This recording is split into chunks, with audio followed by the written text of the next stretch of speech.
I apologize for the delay. I had some technical difficulties. It's cold this morning. It snowed all night. So we've been out plowing. Thought we'd kick the stream up and see what was going on.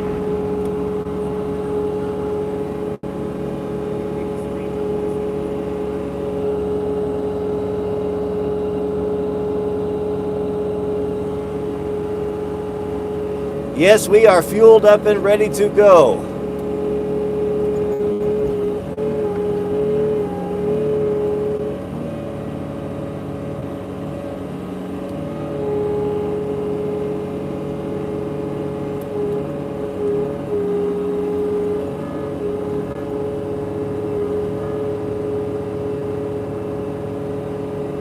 Good morning, Living with Dragon.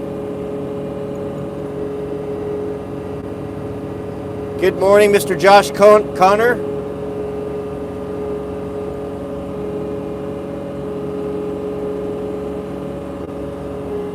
We are getting quite a bit of snow out here.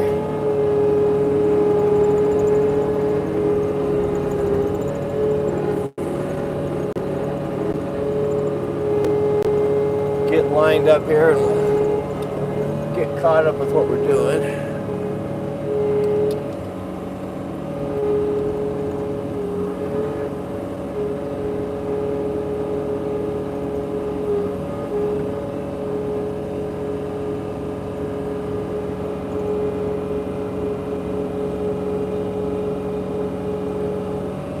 Goodness, we better shut her down. We have a super chat from Back Creek Homestead, or a super sticker.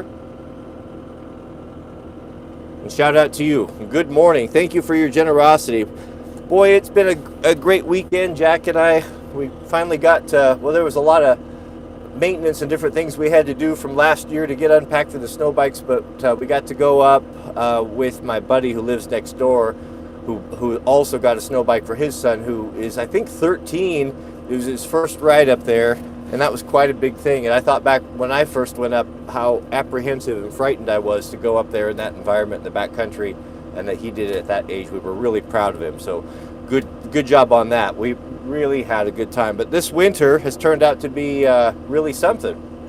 A lot of snow quite early. I remember last year we drove up way up high and got ourselves a nice Christmas tree. There's no chance of that this year. I barely got up there with my snow bike yesterday. Jack and I it was so wind blown and treacherous and just deep snow drift. So pretty so far. Goodness, we have a super chat. Oh, we got to do honks, and of course, anyone who super chats or super stickers gets the double honk. Speak of a tradition here. We have a super chat from Mr. Nicholas Wolfer, who writes, "Why do you have a door opener? Why do you not have a door opener on an overhead door?" That's a good question. I don't know. Because I play with the door a lot, it is kind of an aperture to the shop that I use to control heat as well. And I don't like, the stop start and all of that, and having to jump over the sensor. I don't mind the chain. It's a commercial door, so it has a pretty nice fluid movement. But sometimes I just like to let a little bit of light in, or want to just keep a little heat in and just poke the back of the truck in, keep something dry. So I guess I like the flexibility of it. With that being said, I think I did spec out the garage door guide to put electric door openers on the new shop. So I don't know. I guess we'll see. If I have both, then I'll tell you which way is best and how I like that. But shout out to you, Nicholas Wolfer. Thank you for your generosity. We have a super sticker from Mr. Ryan. Is it Ryan last name? Shout out to you as well. And I like the sticker with the 3 Douglas fir trees, I'm going to assume. All right, gentlemen, let us proceed.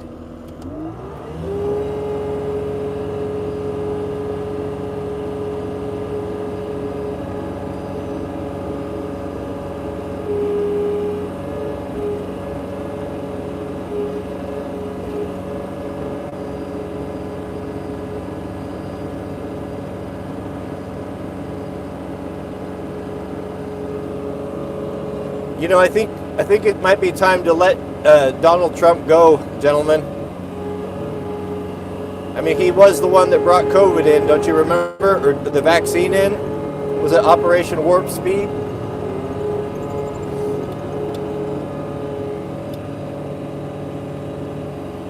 I think that ship may have sailed.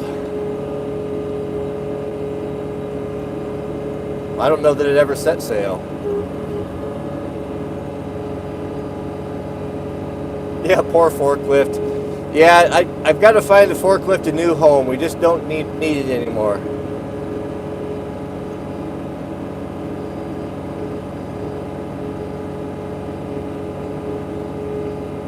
No, we're not in New York. We are in the Pacific Northwest, on the eastern slope of the Cascade Range.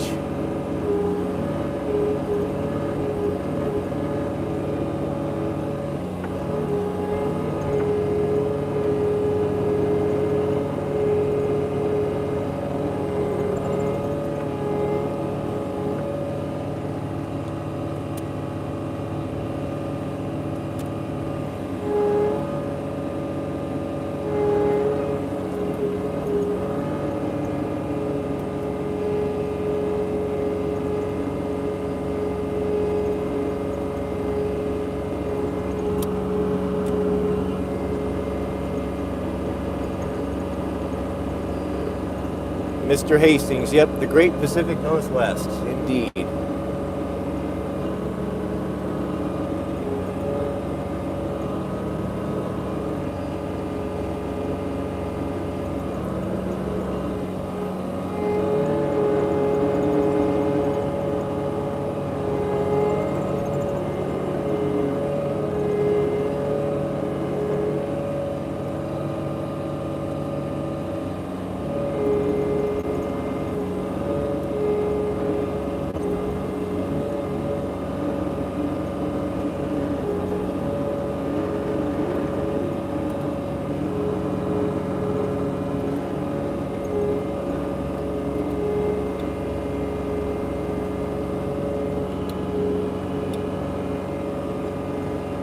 Oh goodness, shut it down. We have a super chat from Mr. Benjamin Venecia, who writes, I always turn to your channel for a smile. Thanks for the great content. God bless. Wishing you well from Central Canada. Goodness. Thank you for your generosity and shout out to you. Sure appreciate that. Well, I was looking at weather. I was feeling sorry for myself being cold here. Mrs. W the other day, and I was looking at the national weather and I was zooming it out and looking at what you guys, what our Canadian friends have to deal with up there. Goodness, it gets cold up there. I didn't realize, I pride myself of living through one night of minus 40 when I was working as a firefighter in Colorado. I remember I had a Toyota Tacoma SR5 extra cab, and with the seats, I remember cleaning in it that night because I had to go on shift, and the seats were like wood. They were so hard, it was so cold. We went outside and we would throw boiling water up in the air and it would come down in crystals. It was such fun. But you guys have that like regularly. Oh, that's incredible. But thank you for that. All right, let us proceed.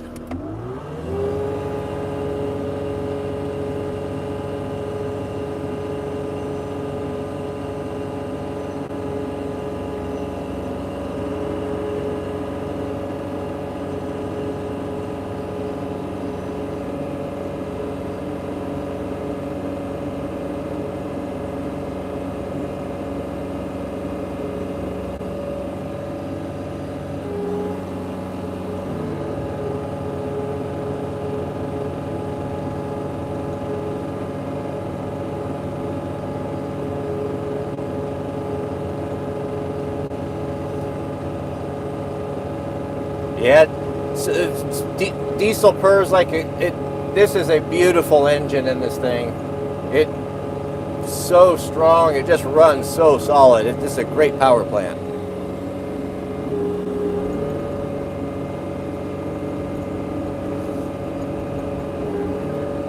It's not particularly fuel efficient, but well, it gets after it. Well, speaking of diesel, I heard that there's a guy that I did a podcast with, Neil McCoy.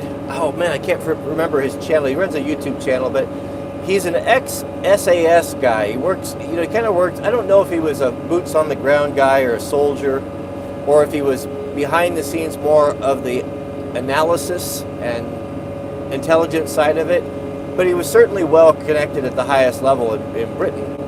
Well, he's a good dude, and he's a devout Christian, like-minded, definitely a professional homeowner type. He is from the UK, though.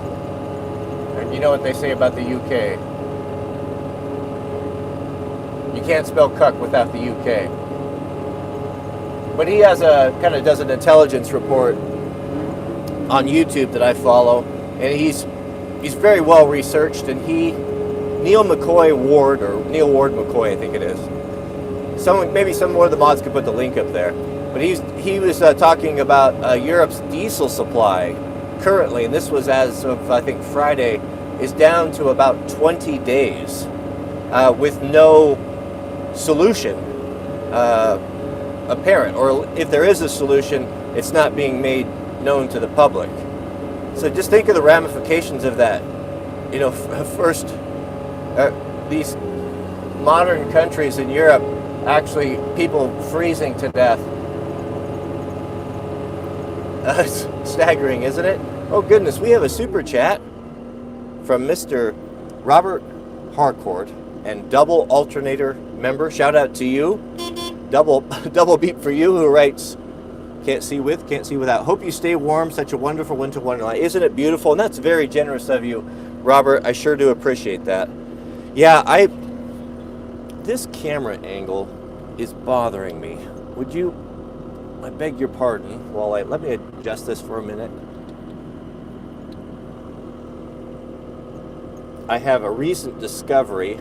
I know I'm going to be very late to the game here. I know you're going to tell me, yeah, we knew this a long time ago. All right, let's adjust this so it'll be better for everyone. All right, so why is that wiggly? Okay, lock it down. Goodness, it's difficult to secure a rig and a jumping.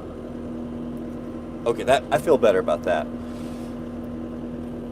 So I've never worn hoodies, really. I've had them before. I did not realize how warm they are and what a great utility they are. Jack's always worn them. He was always telling me, I'm like, oh no, I don't want to look like a thug, I'm not, and plus cotton and all that, but it's really great. You have kind of a built-in muffler around your neck. Well, like I'm telling you guys anything. I'll just shut up and enjoy. I'm late to the party. But the key thing, you've got it, they're not all created equal, just like anything.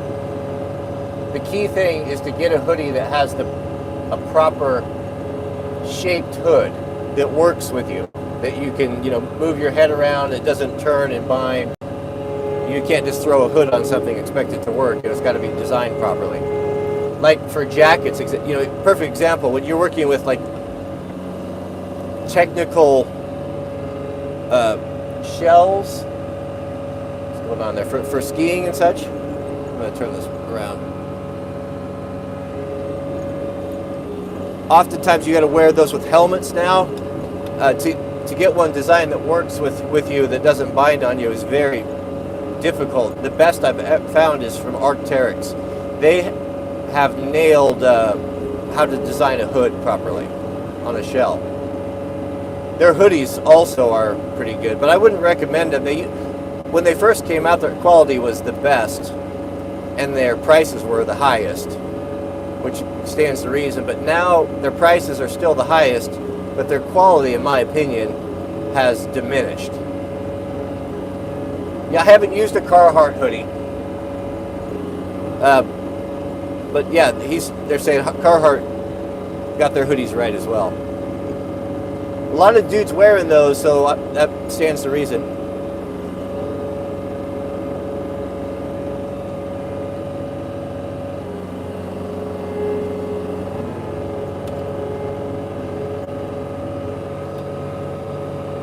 Good morning, Old Heart.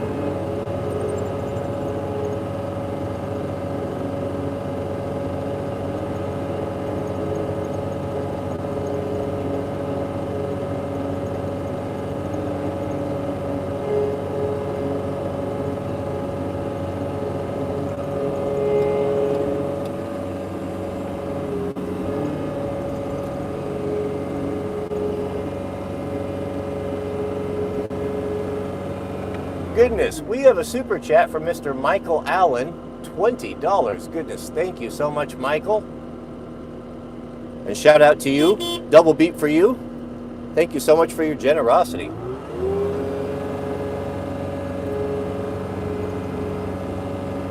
Oh, goodness, did I miss a...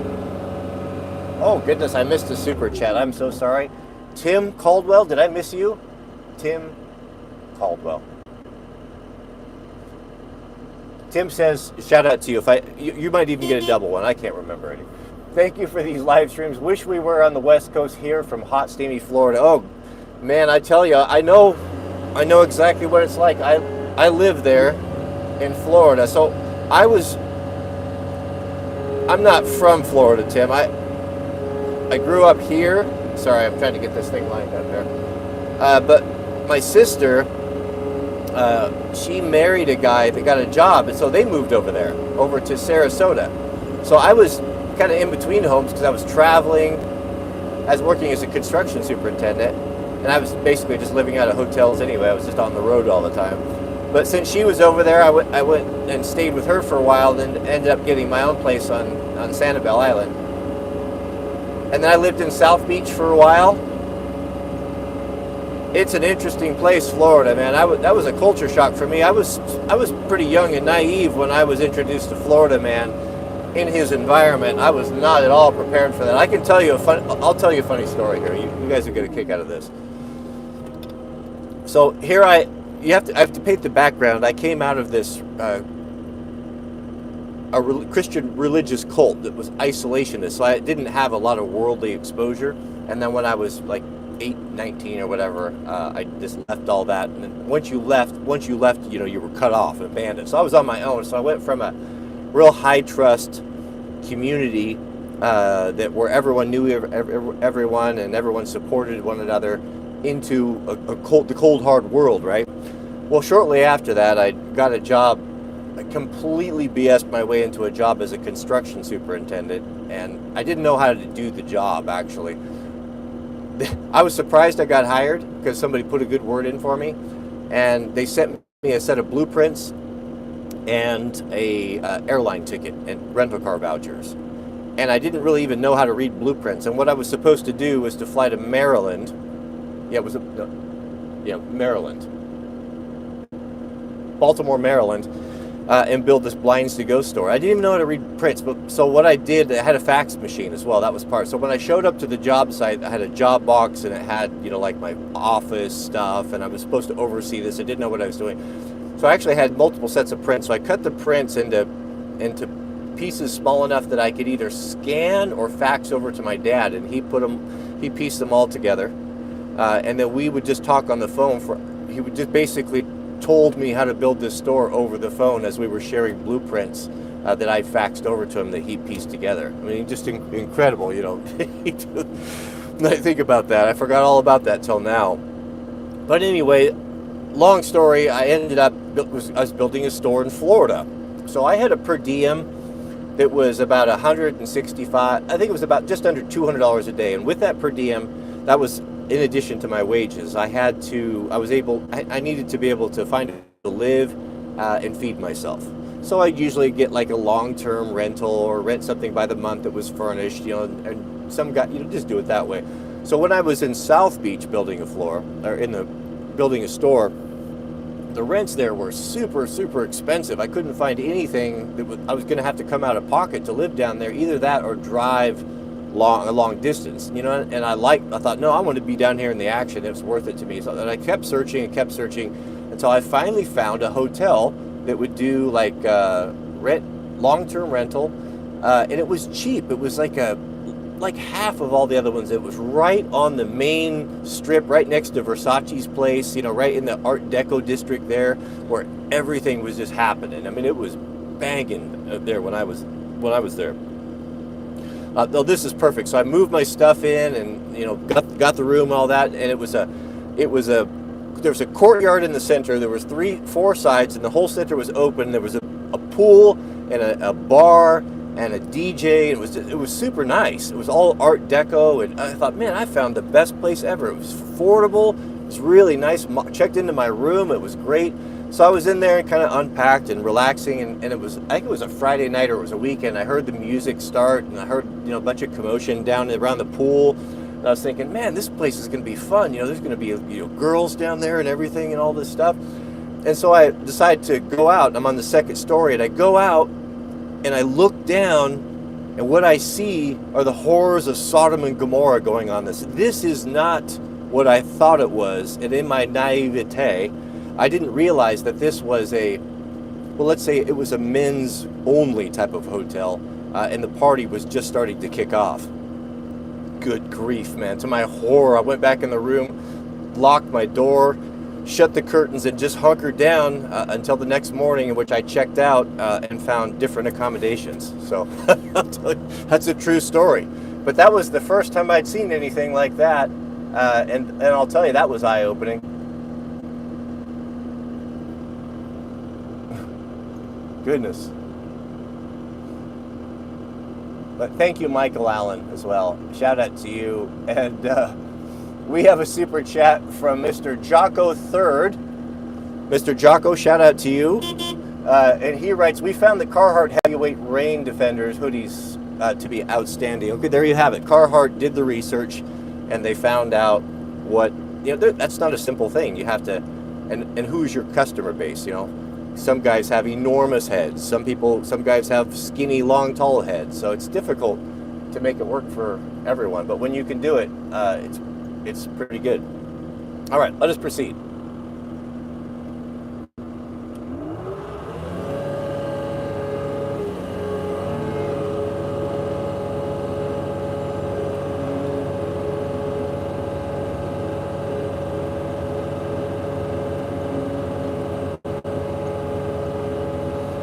Oh, shut her down. Goodness, we have a super chat from Mr. Wayne Williams, who writes, where are you located? Do you have you have almost as much snow as we do.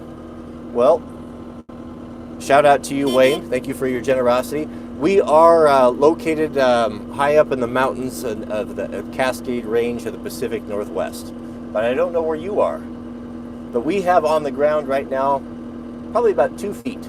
I'd say a solid 2 feet. All right, but thank you. I really appreciate that. All right, let us proceed.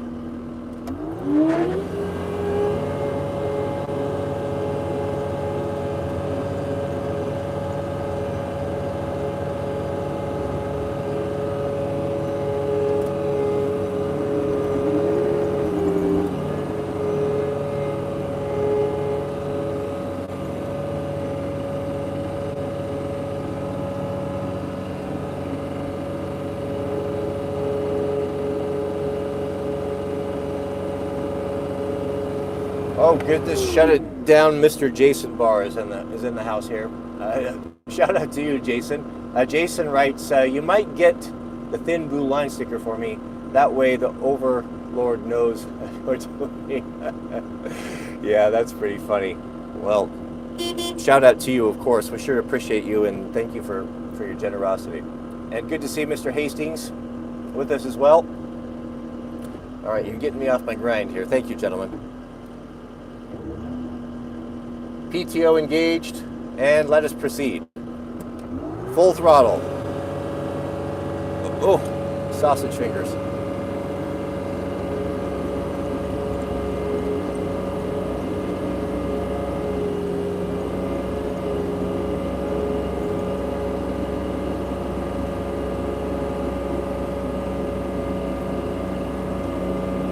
Mrs. W's in the chat. Maybe one of you gentlemen could persuade her to fix her handsome husband a cup of coffee to go. You can tell her I'll make it up to her.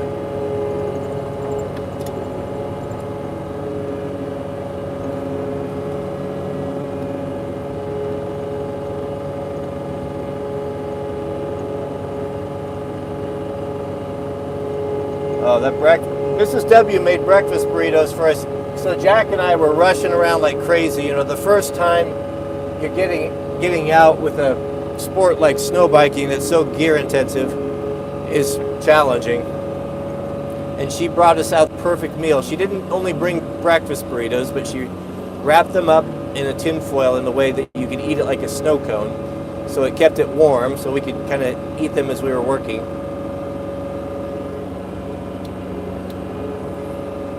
I'm telling you, gentlemen, you want to find those Midwest women. They're smart like that. Very practical. Goodness, we have a super chat from Zach's super cool YouTube channel. Shout out to you. Just got a 2019 F-250 6.2 gas, cheap, love it. Goodness, great choice. Shout out to you, and good job not getting the diesel.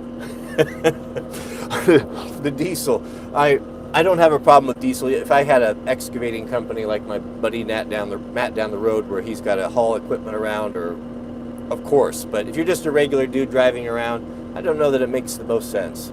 Unless you just want it, and if you like it just because it's cool, then you'll never hear me criticize that.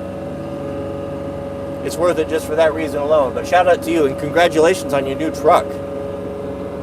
Let us proceed.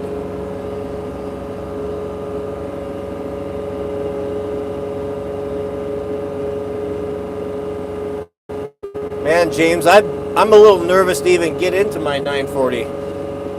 Mine really needs it. I need to get in there and clean out all the gunk. It's really sluggish, like it's got a bunch of goo or something in there.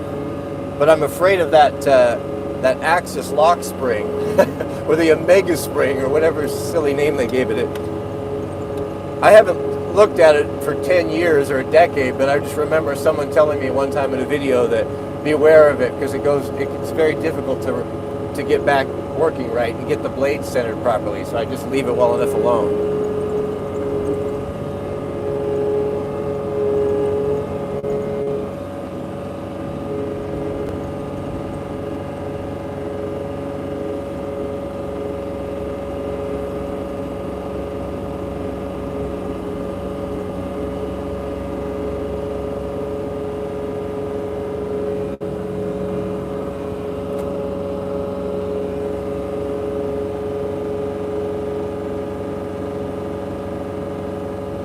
Yeah, the ultrasonic cleaner, that's a good idea. I don't have one though.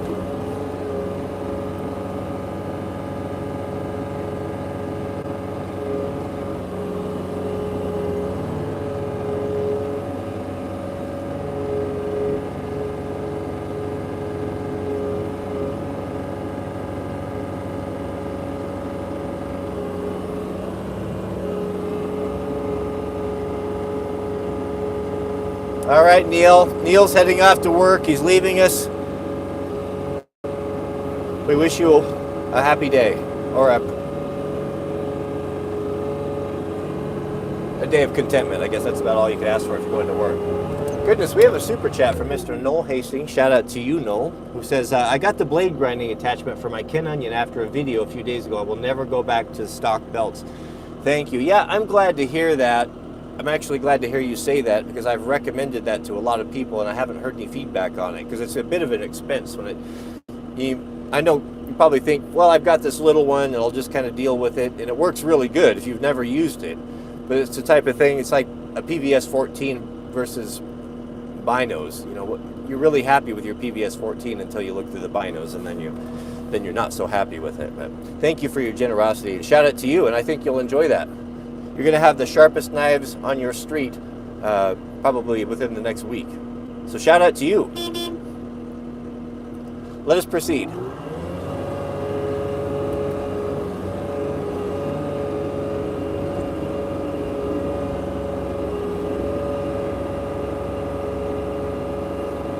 Oh goodness, we have a super chat from Mr. Jason Barr, who says, us East Coast guys really love our clapped out Dodge Cummins. We ride down the road singing Jesus Take the Wheel as we swerve all over the road. Goes, Jesus Take the Wheel. I'll definitely give East Coast man a pass on that, because I would not own a Mopar. If my granddad could look back beyond the grave and see me driving a Mopar, he would spin in his grave. So I would make an exception, and that would be for a clapped out early 90s Mopar. Is it the 16 valve Cummins? And make it full auto, make an EMP truck, proof truck. My buddy Tony's got one. It's red and white. It's definitely clapped out and the door's hanging and not shutting properly. But I have wanted to buy that from him, and I haven't actively pursued it, but I have hinted around. I said, if you sell that thing, you let me know, because that's it. I'll give East Coast Man a pass on that. East Coast Man, he knows what time it is about that Dodge Cummins, because that's, I mean, it's a horrible piece of trash, don't get me wrong, but that engine is beautiful. Let us proceed. Shout out to you, Mr. Barr.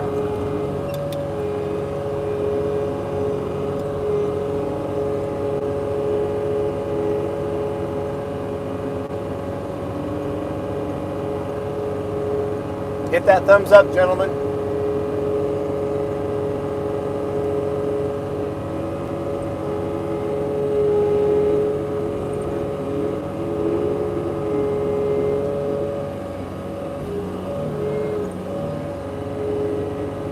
Oh, coffee coming in 2 minutes. All right, please tell her thank you.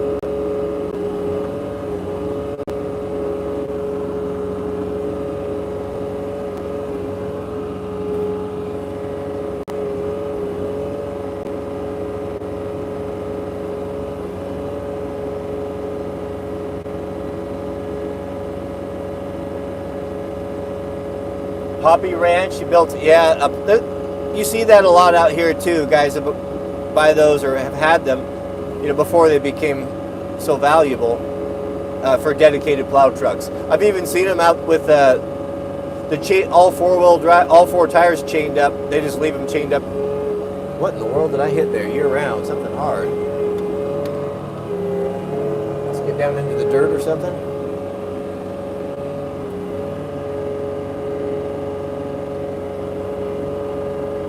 70 degrees in Texas. Oh, I'm so sorry. That sounds horrible. Right before Christmas, too. I would be depressed.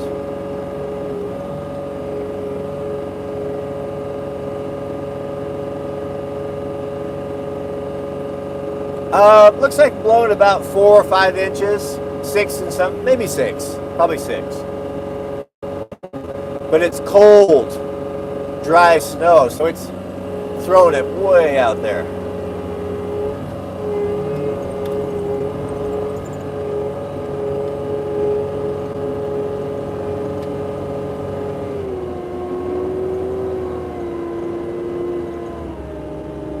Jason, what's Jason saying there? My wife is not a Midwest woman, but she sure would pass for one. Well, you know, it is a state of mind.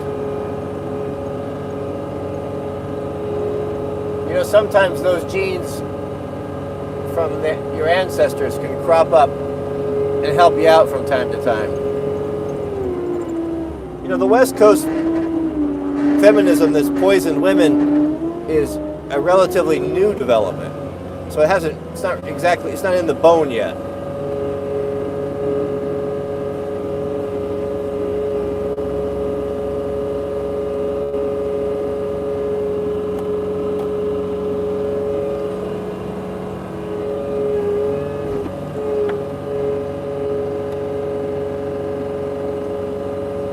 Yeah, I'm looking forward to that coffee. Oh, my coffee's ready. Oh, shout out to you, Josh. We have a super chat for Mr. Josh. Oh, here we go.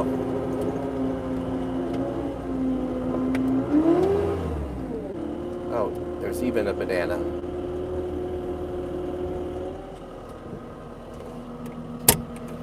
Thank you, my love. Oops. That looks cool. She's not. Worse than yesterday?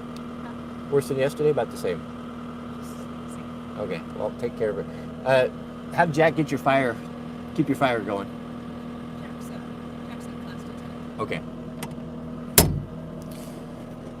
The poor baby's got a cold. The flu just tore through our family.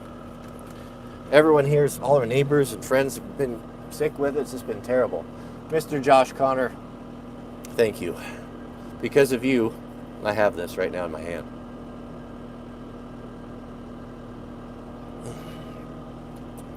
Oh, It is one of the pleasures of life. It is a vice. I understand that. You know how how the coffee habit started? It was started.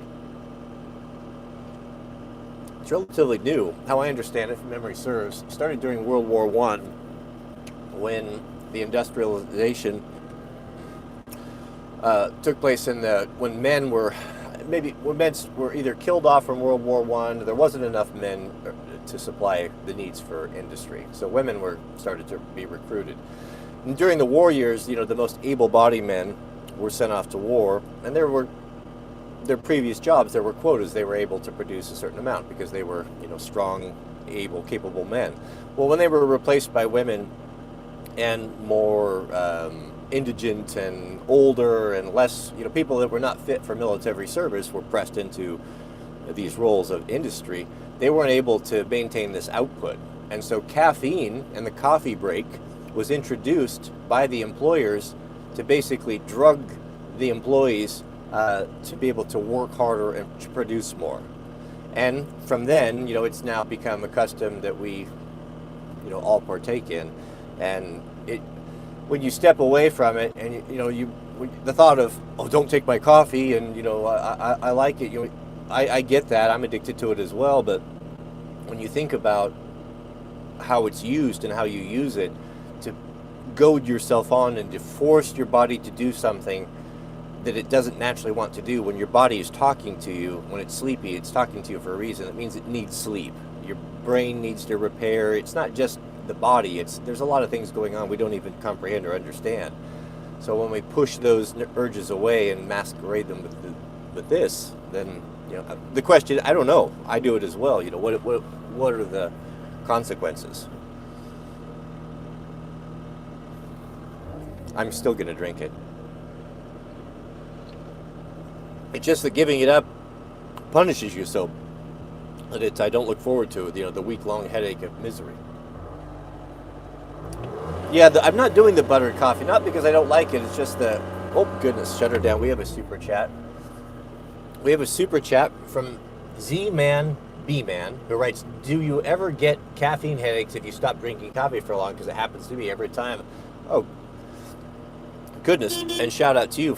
Of course, I absolutely do. That's why it's hard to give up. It's the next day is miserable. I think maybe it is that I drink coffee that's so strong that the next day I almost have to ride it off. So if I'm going to stop coffee, and I've done this several times, I have to make sure that I'm going to have to stop it on a Friday and suffer through the weekend, because I'm not going to work the next day. It's that debilitating to me, the headache. And it's horrible the next day, but I can usually get back up on my feet within 48 hours. But I just don't look forward to that. Now, Mrs. W, when she does it, she will wean herself off slowly and and go through it that way. But I don't work that way. I've got to either be on or off, all or none. It's just the way that I go. I just can't have the half measures. Yes, and shout out to you, Z-Man. I appreciate that. And yeah, those headaches are terrible. All right, let's get back on let us proceed.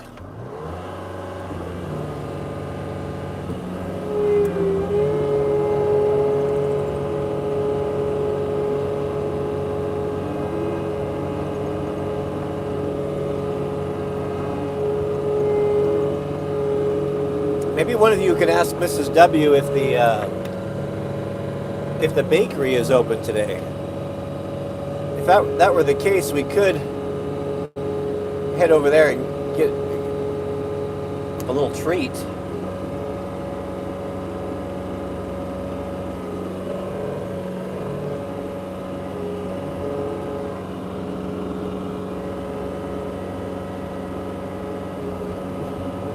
My granddad didn't drink coffee.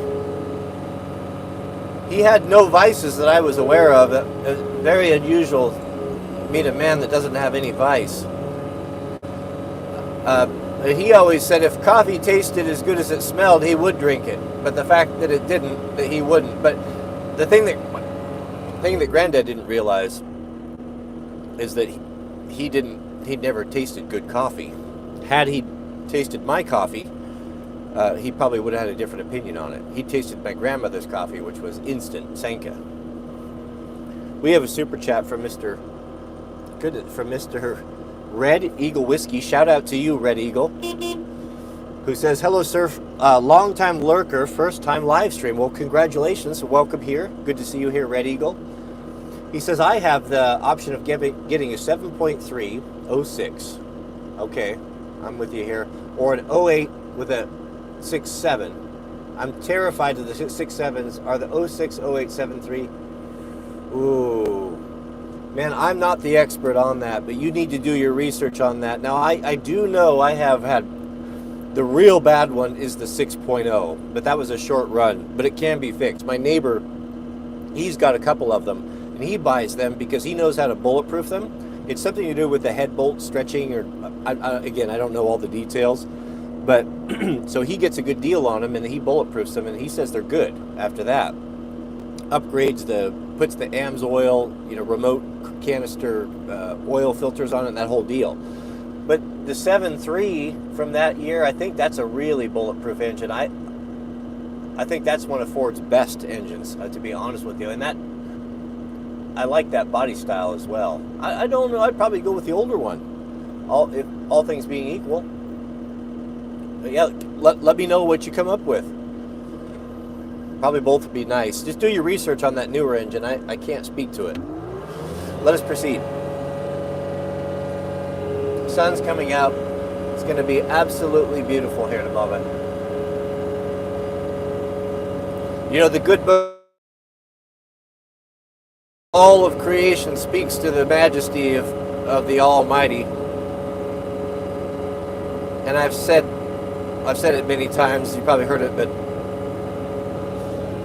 one of the most important things we did was move out of the country into the country, because it does help you to see this when everything that you look at is God's handiwork versus the handiwork of man.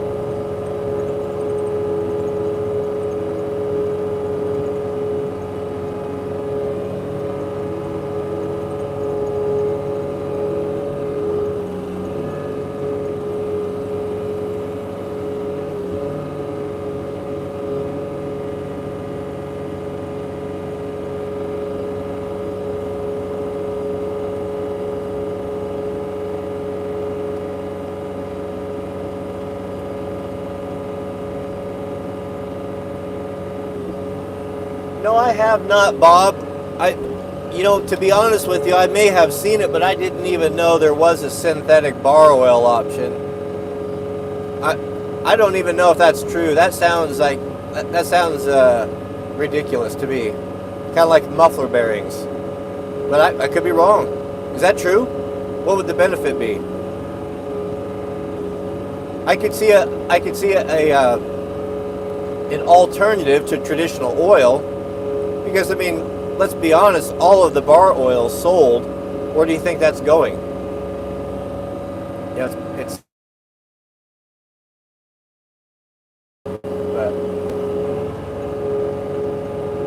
yeah, the environmentalists haven't really honed in on that one yet, but they will. I don't know. The most important component for bar oil, it needs to have that tackiness or that stickiness, because it's got to stay stuck to that bar, and that chain is throwing it off the tip, and so it's got to adhere.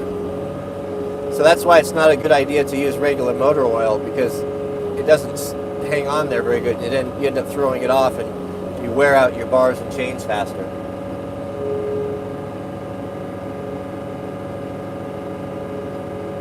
Oh, I see. Okay, that makes sense to me now. So it's a cold weather. It's designed for cold weather. Yeah, that makes sense.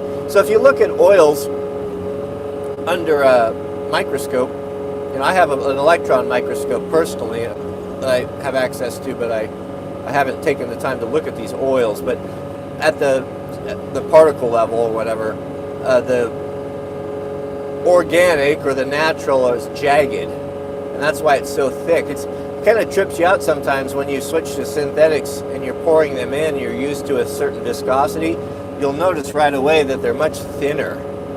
and you wonder, oh, did I get something that's too thin? But no, that's the way that it is. It's designed that way. And that's better for cold starts. I only send oil in my equipment, so when I cold start my pickup, that oil's not going to be super thick, and I don't have that excessive wear on startup. Well, that's what I'm told. You know, I'm starting to believe less and less of what I hear, and I probably be a good idea to stop repeating everything as fact just because you were told. Have I examined this? Do I know this to be true? I don't know. It's bad when everyone is a liar because it forces you to question everything, and then you can get to the point where you believe nothing. Remember the warnings from our Savior. Children, you know, he warned us over and over, don't be deceived in the final days. Do not be deceived. Remember what I said. Remember what I told you. Goodness, shut it down. We have a super chat from Mr. Jess Steffens who says, hello from Kentucky, wishing it would snow here. Oops. Shout out to you, Jesse. Appreciate that. Well, I don't know much about Kentucky. I don't even know. Does it snow there? You have the Catskills, right? Your mountains, they must be about 4,000 feet, if memory serves. I don't know. I've never heard about if it snowed in Kentucky. But shout out to you and thank you for your generosity. Let us proceed.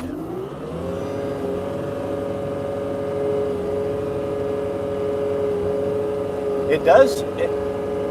Old Heart tells us that it does snow.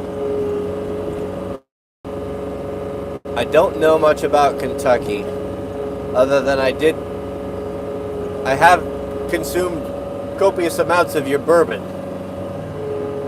which I no longer partake in. It was hard the other night. It was hard yesterday. I was tempted. I'm not often tempted, but I was tempted yesterday. My buddy David, that was 2 days ago, my buddy David and I got back from snow biking, and we had thrown both bikes in my truck because we only have a 5-minute drive where we dump off and head out. We had a great ride and just great camaraderie. We had a good time together, and we were heading back. Just had an epic day. And we unloaded his, and he said, "Oh, you want to come in for a bourbon?" And I stood in my tracks there for a moment, and I thought to myself, I had the little, and I thought to myself, oh, one little wouldn't hurt, maybe a special occasion after a long drink. But I said, nope, I can't do it. I have to just decide that that's just the way that I am now. Goodness, we have a super chat from Mr. Dean Pickett.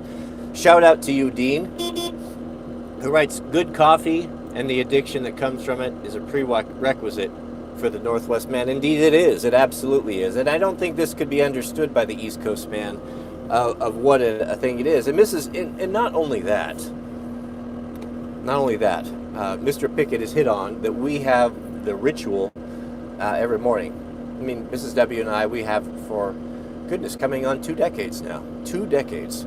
Have gotten up, and she has made coffee probably 90% of the time, and me 10%, but one or the other. I'll start we have coffee together in the morning. Sit together and by the fire and enjoy that, and the ritual that comes from it is it's important. So even if it were to shave off a few years off of a man's life, I don't know that I would trade it. I don't know that I would trade it. Mr. Pickett, thank you. If you didn't get your beep, you get a double beep. Yeah. Pacific West Coast man's coffee, especially in a Pacific Northwest, it's pretty serious business. It's like the Boston bean chowed in his chowder, or how would I give an analogy?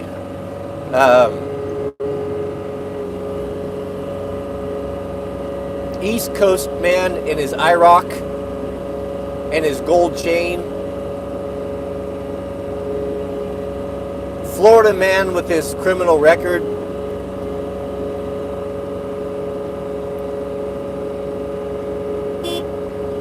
shout out to me, I guess.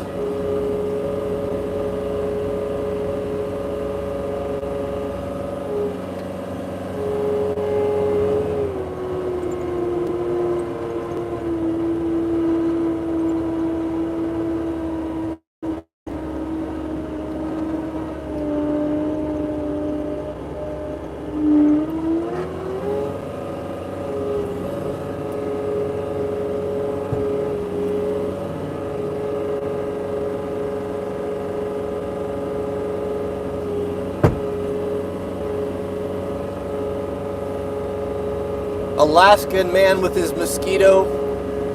What else do we have? Goodness, mosquitoes in Alaska. Oh, the mosquitoes in Florida. Well, there's all manner of horrible bugs in Florida I learned about. I learned about the fire ant. I learned about the Portuguese man of war. I learned about the no-see-em.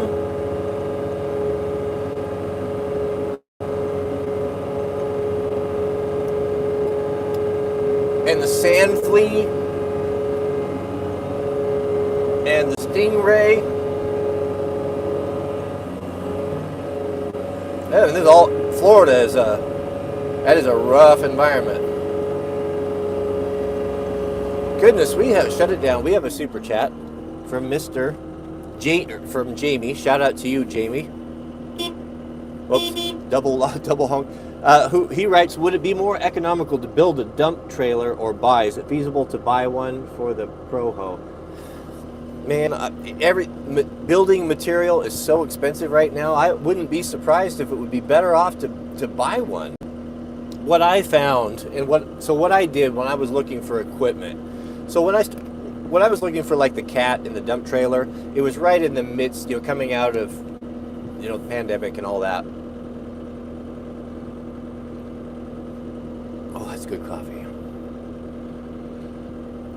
I go to my local dealer, right? Hey, I'm looking for a dump trailer. I'm looking for a mini X, whatever. And they laughed at me. A couple of those guys actually laughed at me. Like, we haven't had anything. They're on back order. You'll never get one. We've got a standing order for 6 months, right? Well, I'm not going to be detoured. I'm not a person to give up because someone said no about something. So I think, okay, so I was looking around. I'll just reach further. Well, what I found is you reach out into the rural areas, the surrounding areas. So I went east, about a 2-3 hour drive. Started calling. Oh yeah, we got whatever choice you want. What do you want and what color?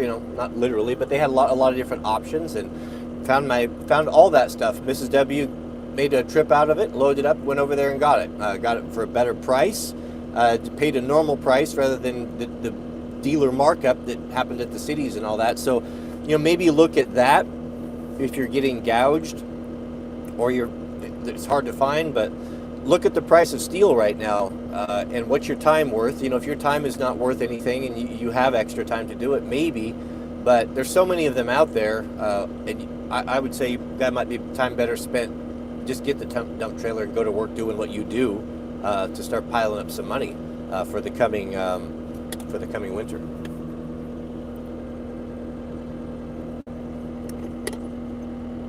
Shout out to you, Jamie. Thank you. Goodness, we have a comment from Old Heart who writes, what about Appalachian Man? A few of us out here today would be happy to, I'm willing to consider it. Appalachian Man. Giving him an honorary title of West Coast. See, now the only person outside of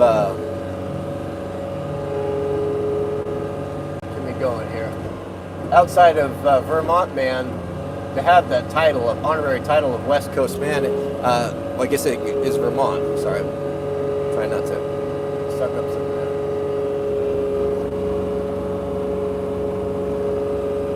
But so right now, just to bring everyone up to speed, Appalachian Man is asking for honorary West Coast status. How do you guys feel about that? Is he cutting ahead of the line? Or should we consider his petition? I'm going to leave it up to the chat. You tell me what we should do with that. Now, I'm at a bit of a disadvantage because I don't personally know Appalachian man or anyone that can vouch for his character. I've heard negative things in the past, but they have not been substantiated. So I'll have to consider that. I don't know yet. I will consider it though. Goodness, we have a shut it down here. We have a super chat from Mr. Jason Barr. Shout out to you, Mr. Barr. We do have a bobcat lurking over there. I can see my friend Peter has came over, and he's. Let me see. I can't go over there because we're going to lose internet. I'll have to switch routers. But he's blowing out the street for me, so tell him thank you. I guess we can't tell him thank you. I don't have my radio on me. There's a cat room. But shout out to you, Mr. Barr. We have a super chat from Zach's super cool YouTube channel. Shout out to you. I do junk removal. I go into rental houses and clean them out. I've got by far the past 2 years. Yeah, just go buy one, Zach. It's important for you. Zach is on to something there. I've been telling guys that this is going to be a good business. Zach has started going and clearing the stuff out. You need to look professional. There's a lot of guys that can build stuff that looks just, like factory made or even better. Maybe you're that guy. If you're that guy, do it. But you need to look professional. You need to have your name on this thing with a website and everything where they can just click on, your Twitter, whatever you use to get customers. But you need to advertise online and have that on that trailer. So if you show up, keep that thing painted. If it's got some rust on it, goodness, go get some high gloss paint. Keep it on there. When you bang it up, step on it, scratch it, keep it looking good. Keep your truck washed, even if it's not new. Put hubcaps on it, keep your wheels clean. People notice these things, and if you start looking good, you'll get referrals. People will call you, or they'll see it in the neighbor's yard, and it'll just looks good. If you park in a piece of junk at someone's house, the neighbors are going to be annoyed. It's going to look bad for you. But if you have something that looks nice, you probably get referrals from your neighbors. So I would say for you, you need to look. You're building a brand. You're building a business. Put your best foot forward and get the best that you can. I think that's a great business. It's a great idea. And shout out to you. Goodness, I think that's a great idea for a business. If I wanted to check out and do my own thing, and I would look at that. The guy could do it. Plus, you're going to find, and I'll bet Zach can attest to this, you're going to find stuff that people throw out that has value. So you're going to have another little hustle on the side, eBaying stuff and selling it locally. You might pick up another extra $1,000 a month. Who knows? We have a super chat from Mr. Josh Connor and double alternator member. Shout out to you, Josh. He writes, we watched Died Suddenly the other night. Wow, yeah. Mrs. W and I watched it last week. Did you watch it? Did you hear because I recommended it to you, or where did you hear about it? You gentlemen, you need to watch that. Go over. It's only on Rumble. The other sites won't allow it to be posted, is what I've heard.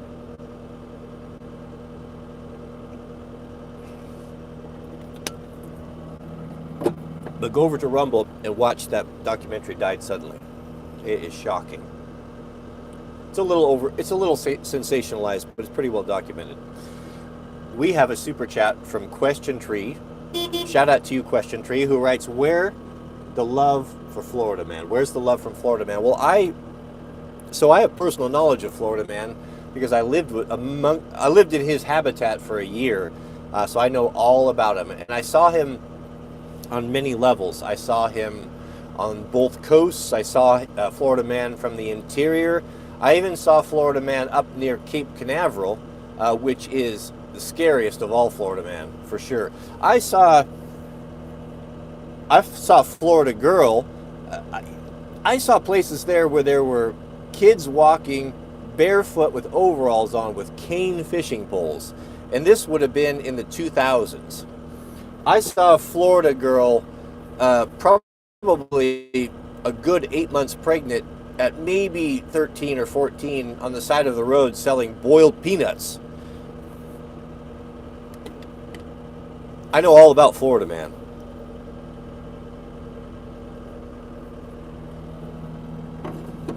Now, Florida Man, one thing about Florida Man that I do admire is Florida man cannot be governed and cannot be ruled, and it might be the savior of the whole country. Wouldn't that be ironic that if Florida man was the one who saved the republic from communism? Can you imagine that?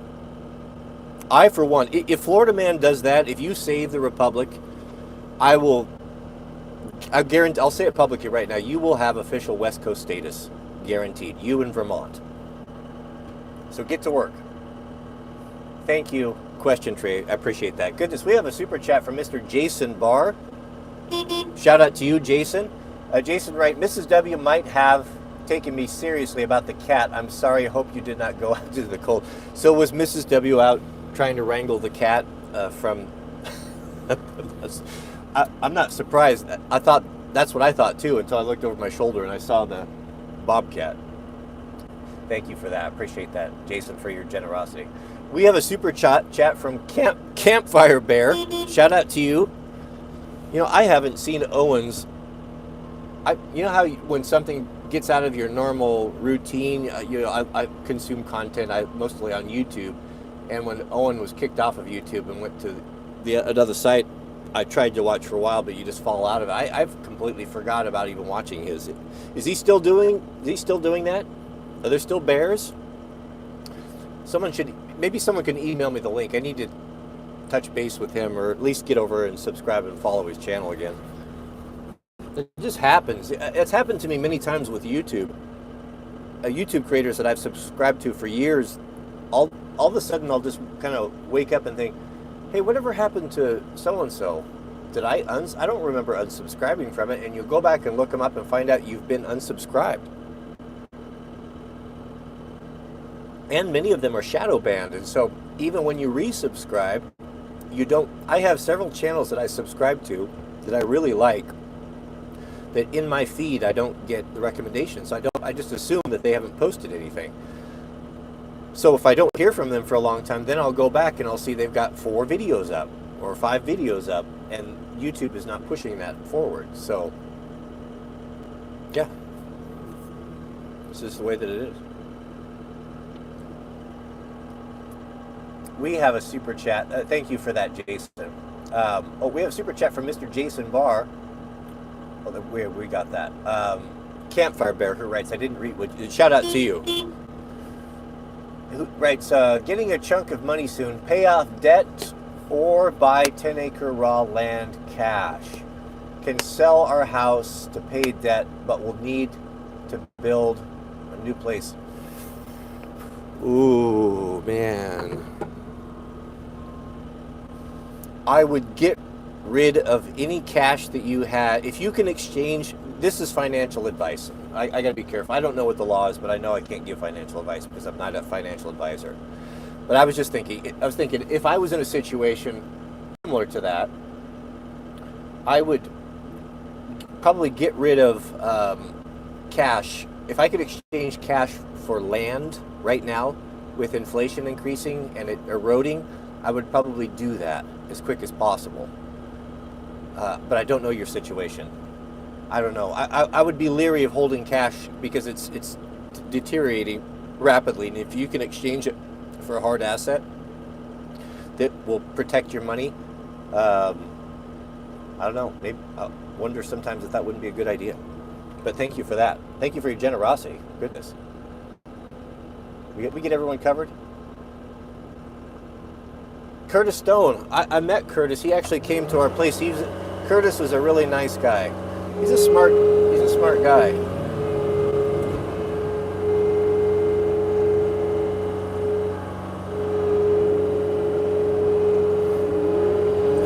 I'm gonna go over here and give Peter a hard time.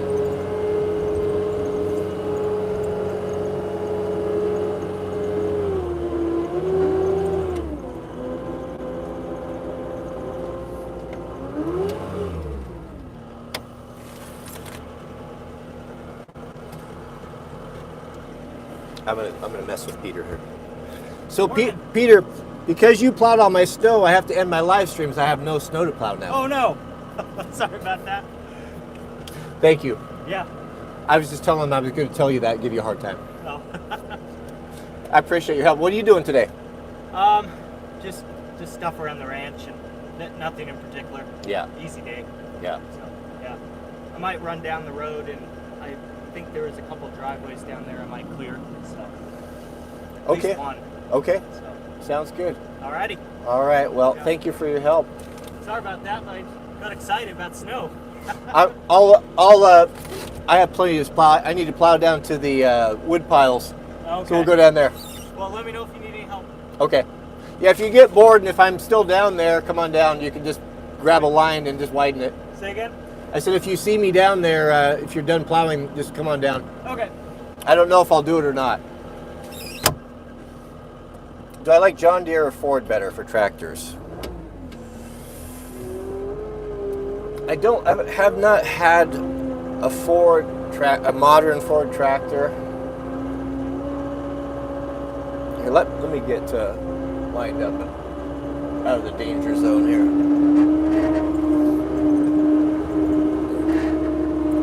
Here's what I can tell you about Ford tractors. My opinion of Ford tractors is purely emotional. Oh, we got to blow. It's over here for Mrs. W. Because they don't give me the fizz. They're always so boring.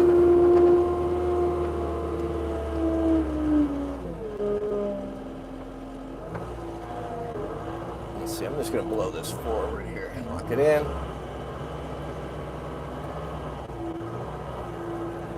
They just have never really have spoken to me. With the John Deere, they're so iconic, and I've had good experience. I haven't had a lot of John Deere, but I've had good experiences with them. I've had the riding lawnmowers seem to have been good enough. I know that's a consumer item.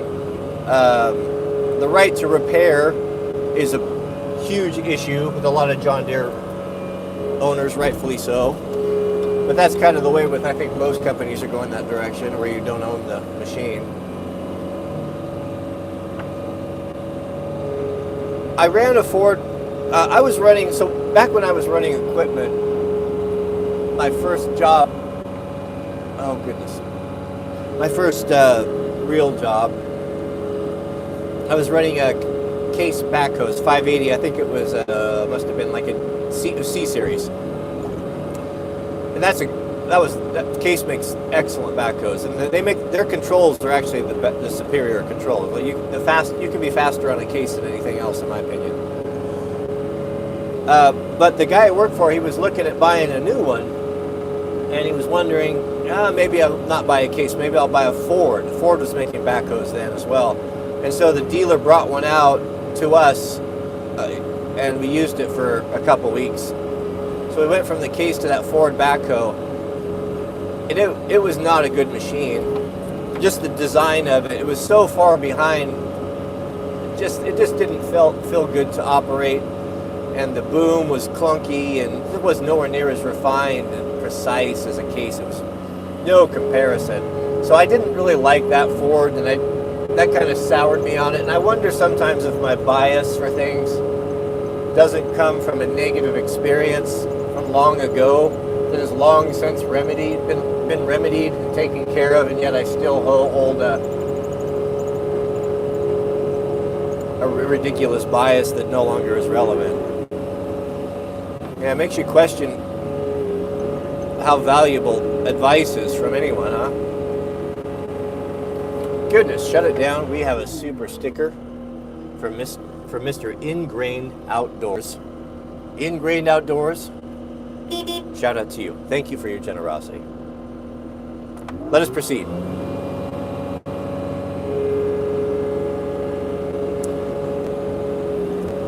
Jack was pretty proud of his car yesterday, or 2 days ago. He was down in town, and there's some really steep roads, and it gets really icy down there. And he had to crawl down one of these roads. It's steep like San Francisco, some of them, and he had to crawl down, creep off of one of them. And he's a pretty new driver, but his vehicle, he told me, has this mode called X Drive, where it's a traction control mode, and he pushed this, and the screen all changed on his dashboard, and he could see the independent power driving and braking of each individual wheel and tire. It was as he automatically crawled him down off of this dangerous street, and he was super impressed. and was very proud of his car. It was fun to hear that conversation about it. It's interesting to see. You think about, I guess I was in the automotive industry professionally for a decade with my wrecking yard. So, I followed the trends, and I've always been a car person. My dad was a big car guy. Growing up, we had a running subscription to 3 magazines, Car and Driver, Road and Track, let's go make one more pass, and Motor Trend. And so I grew up with these magazines, and my dad, we didn't have a lot of fancy cars, but he always loved cars. So we would talk about them, and I grew up knowing all about the muscle cars from the 60s. My dad was into all of that. He grew up in that time. And we'd go to car shows, and we even had a couple car projects. Sorry, let me get started here. So as a boy, when Dad was done with those magazines, I would take I'd cut them out, the cars that I'd like, and I'd cover my entire walls of my room with these cars. They're like the Countach, the AC Cobras, and the Ferrari Daytona, and all these cool cars.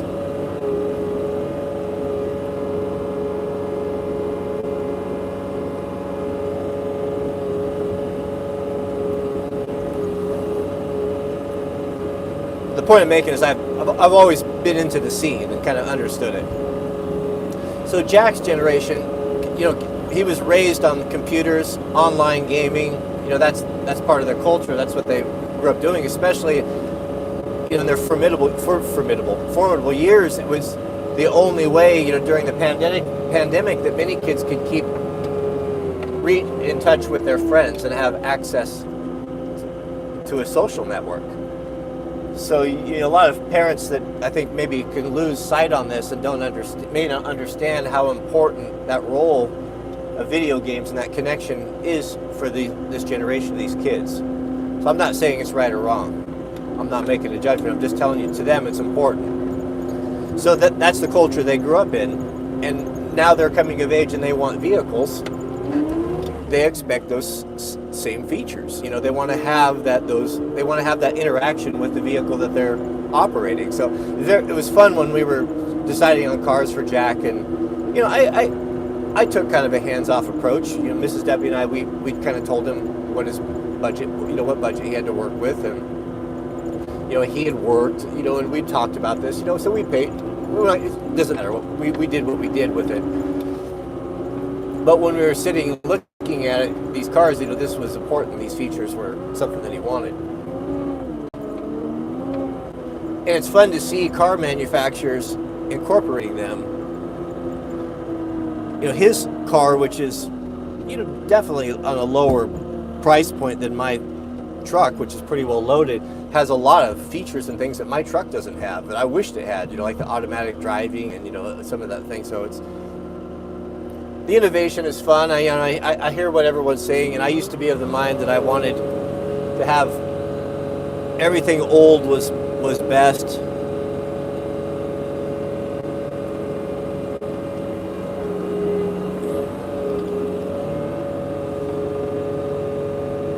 But when you go across country in a brand new truck versus trying to go across country in a truck, that's even 20, 30 years old, the experience is very different. And when you get older and you're not as tough as you used to be, or maybe not tough is not the word. You're less willing to tolerate discomfort. That's what it is. When you're less likely to tolerate discomfort, then you appreciate these things.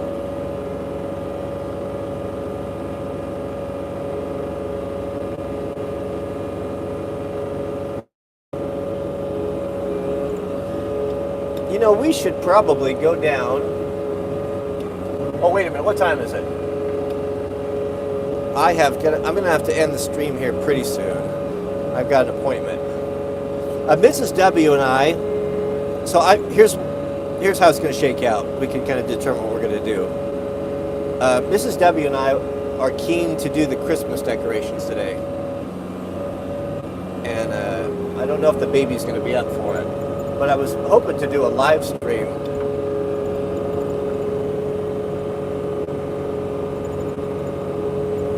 But I've got to take my, I've got an appointment, I've got to run a piece of equipment down.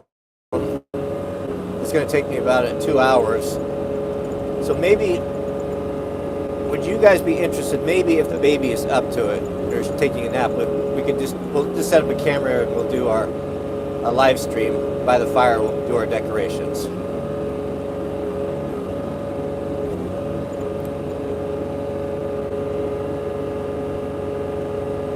Mr. Hastings, he's up. I'll have to run it by Mrs. W, of course, but if she signs off on it, we can do that for an hour or two. Mr. Connor, he's on board.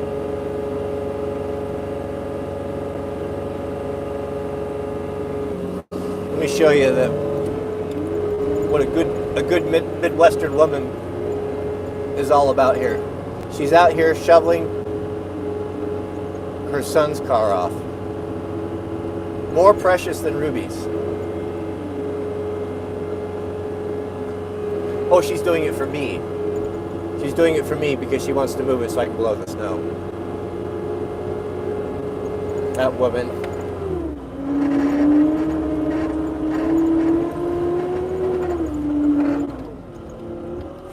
You are the sweetest thing in the whole world. You don't need to do that. I'll take care of it. Do you need me to move it? I'll take care of it. I've got a key and everything. Okay. Yeah. If you could just leave the broom there, I'll get that dusted off. Hey, Jariah going to be here soon. Is there anything you want to start with? Yes. We want to bring the wood up, right? Yeah. Okay. So I've got time. I'm gonna. I'll just keep the stream on, and I'll blow cut a road down to the wood pile. Okay. Let's have him start bringing the wood up and get the rest of it in and stowed. And what vehicle do you want him to use? He'll use the old Ford, Okay. the Miracle truck. Yeah. Or he can also use the quads. What? He can use the quads too. That's less likely to get stuck. Okay. Have him use the quads and I'll see him, but I want him not to throw it loosely. Have him stack it in tight and you can actually get a fair amount in there.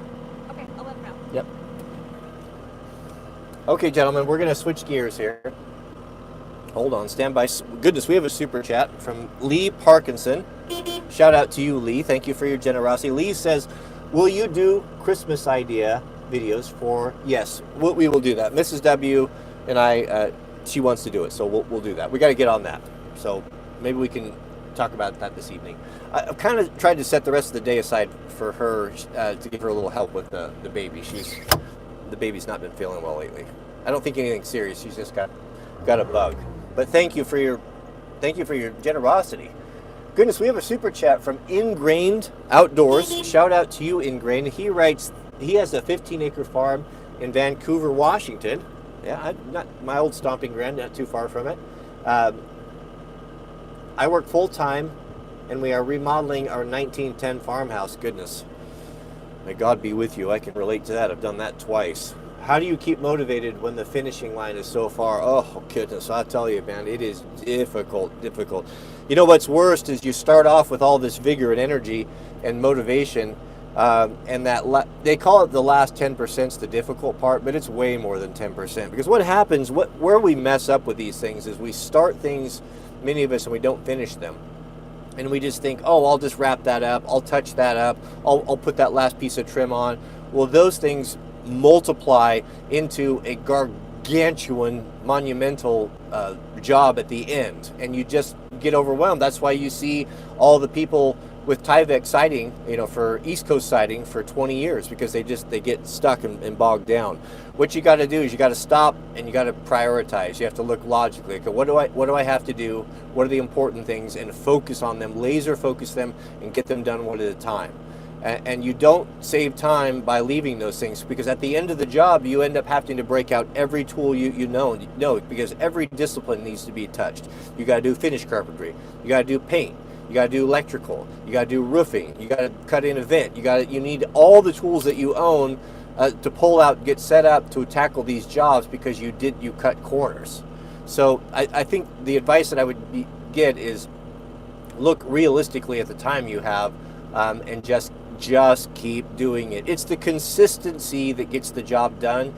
You have to, when you're suffering, like I'm in that all the time where I'm not wanting to do something. When you're suffering and like, I hate this, you just stop. It's like, I'm not a woman. I do not, my life is not ruled by emotion. I am a fact. Look at the facts. I look at the facts. What needs to be done? What is the problem? How do I fix it? Let's get the materials. Let's address it. And sometimes a whole day is better spent than trying to tackle a job that you're going to continue to be frustrated with because you don't have sharp drill bits, you don't have the tools you need, you have to stop mid-job and go to the hardware store multiple times. The frustration just mounts, and then you start lashing out at family, and the whole thing is horrible. It's horrible. It's better for you to lose that entire day and spend it organizing, preparing, making a list. What do I need? And the following weekend, wake up early and set to your task, knowing that you've already done the thinking, you've already done the legwork, you have the things you need to do the job, and your experience will be better. And stop a moment before you start your job. And I know sometimes we think that the Lord is too busy for our trivial things and our little problems, but he is not. You know, he tells us, the good book tells us that he says, I'm going to paraphrase here, but he makes the example. He goes, you know, the Lord is aware of he even knows when the smallest bird falls out of the tree, meaning it dies or it freezes to death, that he's aware of this, that this is his creation, and he's so in tune to it that he's even aware when the smallest animal, it pains him. It is a constant reminder to him of the consequence of death. Because what are the wages of sin? The wages of sin are death. And then anytime anything dies, it is a reminder to him that he's aware of these small little details. And I would even, I don't have a scripture for this, but I would say that would even extend to the least of his creation. Could that even extend to the insect world, or even to trees or brush or grass? Is when you mow your grass, is it a great murder? I don't know. We know in the kingdom that there is no more death. Death, where is your sting? It's all been wiped away. So it's hard to say. We can only speculate and imagine on these things. Makes you ponder, though, doesn't it? All right. Less pontificating and more plowing.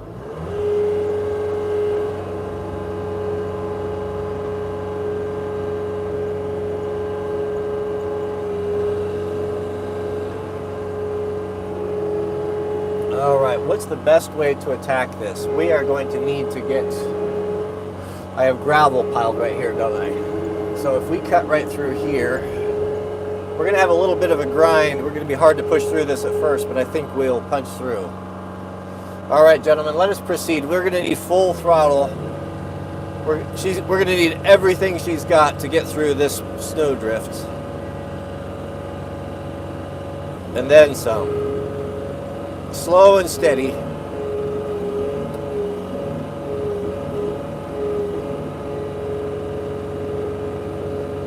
Cross your fingers.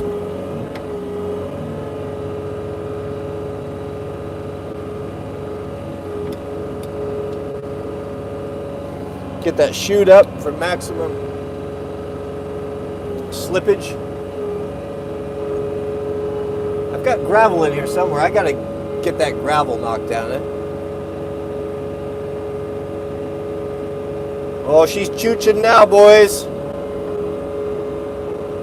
She is chooching. Goodness. But still going.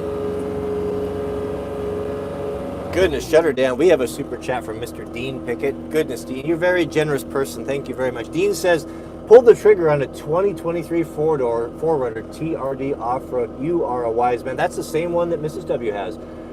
You're right. The engine is a pig, but the peace of mind of off-road, yeah, it is. Yeah, you're right. The engine is a pig, but it's an awesome truck. You got that. It's one of the few vehicles that's actually still built on a frame. You can tow with it. Go play around with the traction, the crawl system on that. It's a little bit confusing at first, but it's super, super effective. It's amazing. But that great choice. That is money in the bank right now. You're not going to lose on that. Those things are, well, in the post-apocalypse world, that's going to be one of the vehicles of choice. That would be on my top. That'd be on my top 5, maybe my top 3 list. Well done. You are obviously a very wise man. Shout out to you.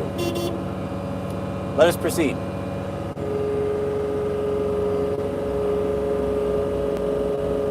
I hope there's nothing in here. I have not vetted this entire... There's an unusual bump right there that I'm going to back away from. What in the world is that? I thought we had this all cleared. What is that? Maybe we could just bypass it. What color did you get, Dean, on your 4Runner? There's something there. Once we get over here to the open road, I think we'll be okay.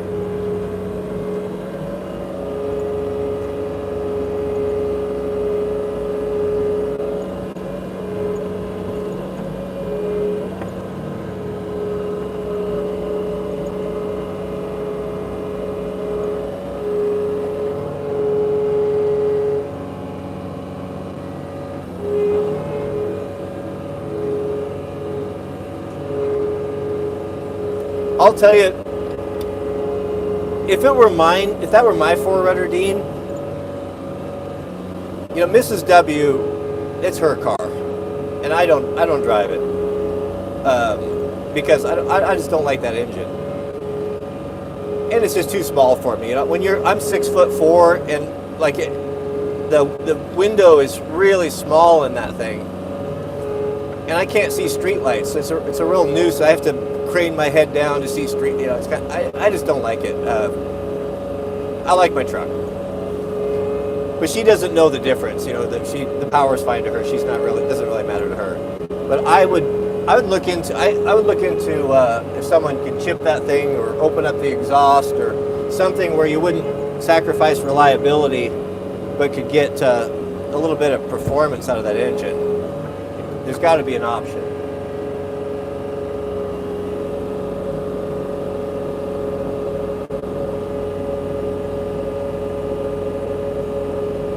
Go ahead and hit that thumbs up, gentlemen, if you haven't already.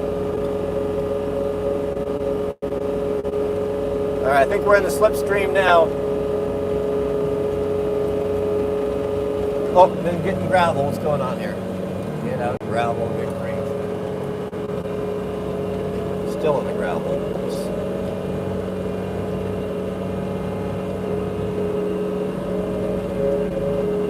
Must have been a gravel pile right there. I'll tell you, when this snow melts, I'm going to sort that out. I'm not going to deal with this anymore.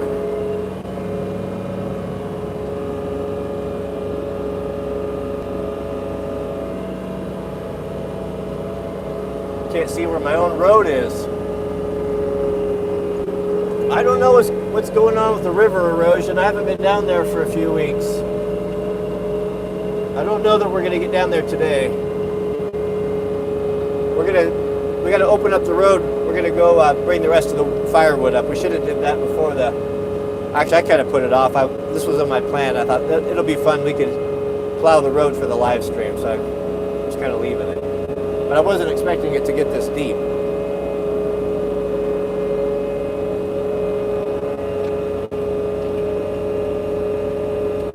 We are off-roading officially. You know what, gentlemen? We're going to have to switch routers here. Okay, we're going to try this again. This could go poorly, but stand by. Connection.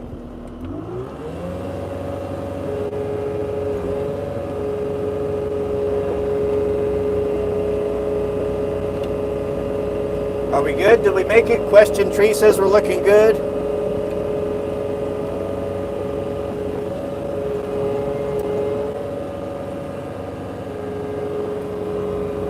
Man, I can't get my bearings here. I'm not even on the road. Good grief.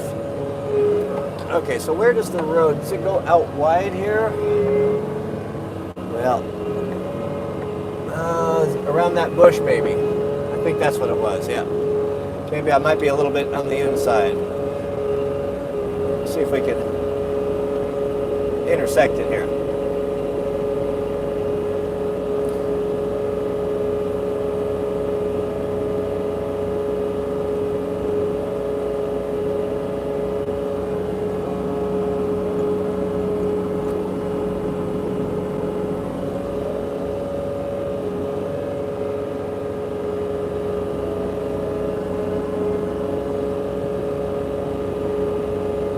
Yeah, we definitely need some path markers.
I think we just crossed the road.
Cannot get my bearings here. This is so disorienting.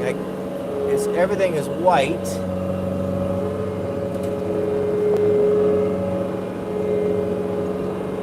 wonder if I can just plow it.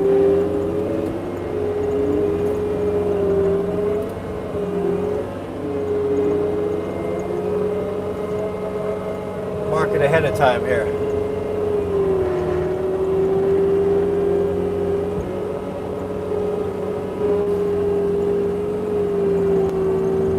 Incredible machine, this.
Thank you, Mr. Landfill. Appreciate that.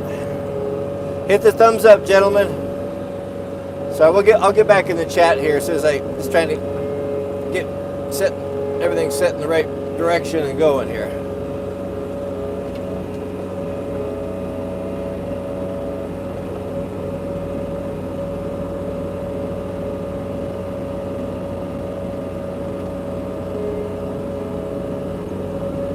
don't know why I'm starting to lean off camber. Man, once it starts, then it gets worse and worse. Then you start digging in one side down. Why is this so uneven? Man, I cannot tell you how disorienting this is.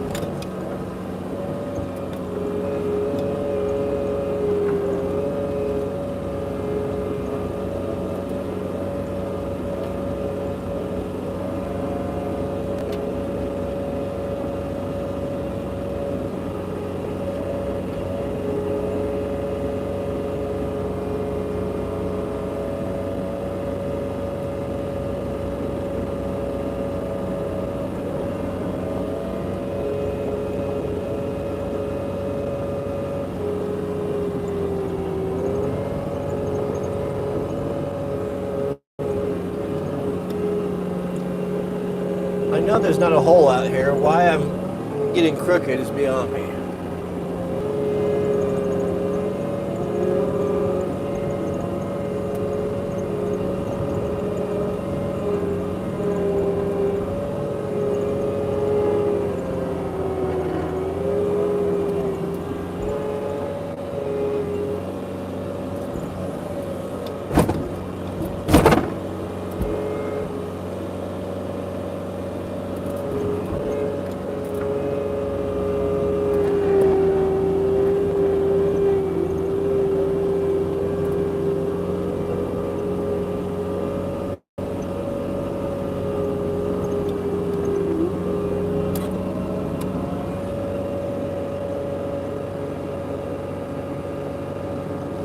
Yeah, that grass is always a problem.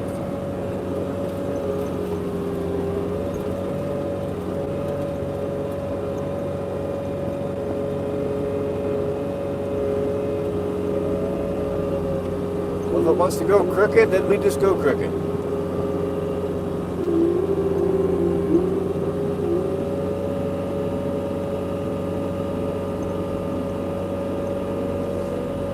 Yeah, Jason, it's a cat skid steer with a is that 84-inch snowblower, I think, or 68 maybe.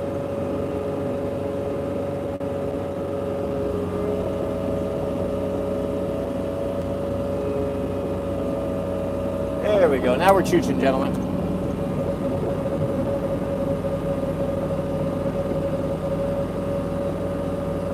Well, we've got a half a tank of fuel, so hopefully we won't run out of juice.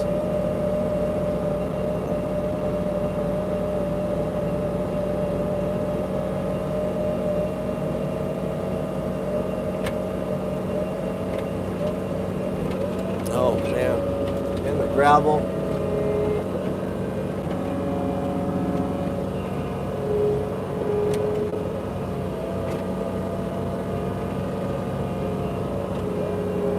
I've got these dips in the road from drainage. For drainage is probably what I just running into there.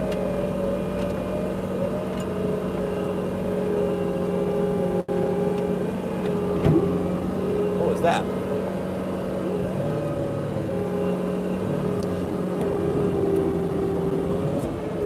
We'll do a little recon here. Run through this before we tear something up. Let's go have a look at the river.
Goodness, we have a super chat from Mr. Jason Barr. Shout out to you, Jason. Jason says Revelations 1:1, the revelation of Jesus Christ, which God gave unto him in these last days. Seems that there is more of this revelation of Jesus to be revealed. Time to open our eyes. Yeah, that's the thing that's the thing it's going to. Jason brings up a good point here. That's the thing that's going to really be so disappointing for so many folks, in that you had access to this information. Can any one of us say in this time that you don't have access to a Bible if you want one? And in there is the truth, and we know that the fear of the Lord is the beginning of wisdom. So right there will not be an excuse. There will be people that will be able to. It seems to me, the one question that always is asked, is a stumbling block for a lot of Christians, is what about good people that died outside of the faith, that never had the opportunity to hear the saving grace or the message of the gospel? Are you to say that they're condemned? Because your Bible says, or the good book says, that there's only one way, and that's through Jesus Christ. So how does that work? Well, I've got to fall back on my knowledge of God, who he is. And how do I know who he is? I know who he is because I'm familiar with the 66 books, which is the story of God, or the story of God's interaction with man. And I see how he's reacted and how he's treated man in all sorts of difficult situations, the same situations that we find ourselves in today.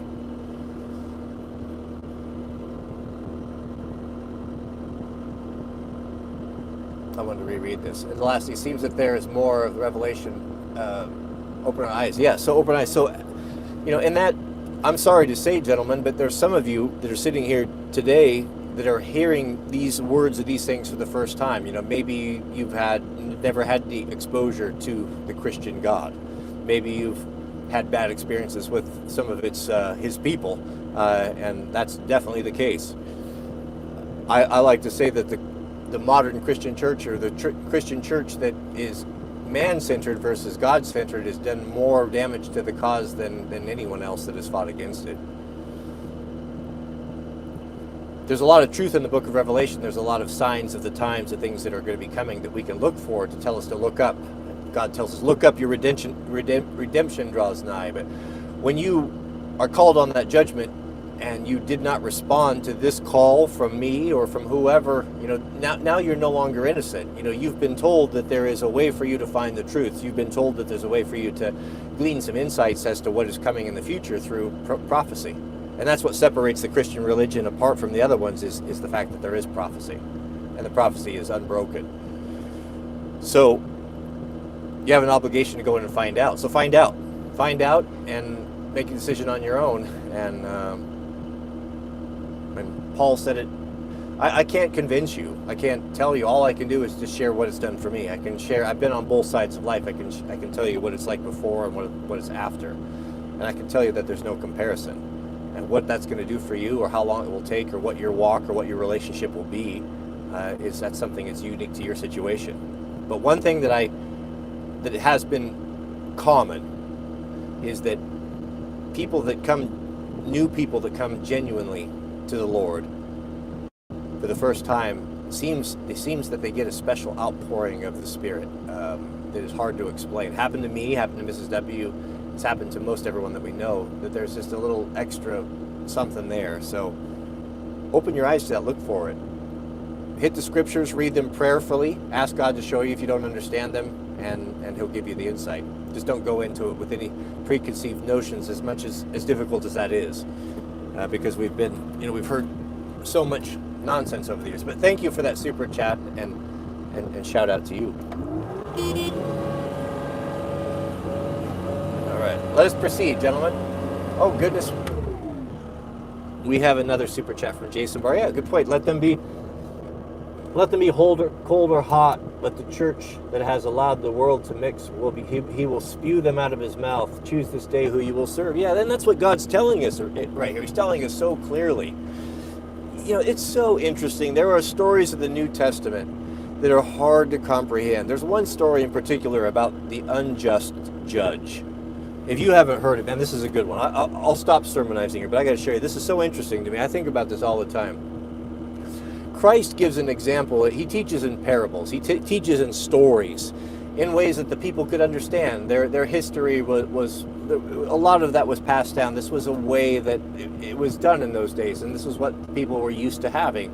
So he gives the story of a woman that has been wronged, a widow, and something has been wrong. Someone has taken advantage of her. So she goes to the magistrate, the unjust judge, as Christ refers to him in the story, and she's nagging him. I want justice. I have no man to give me justice.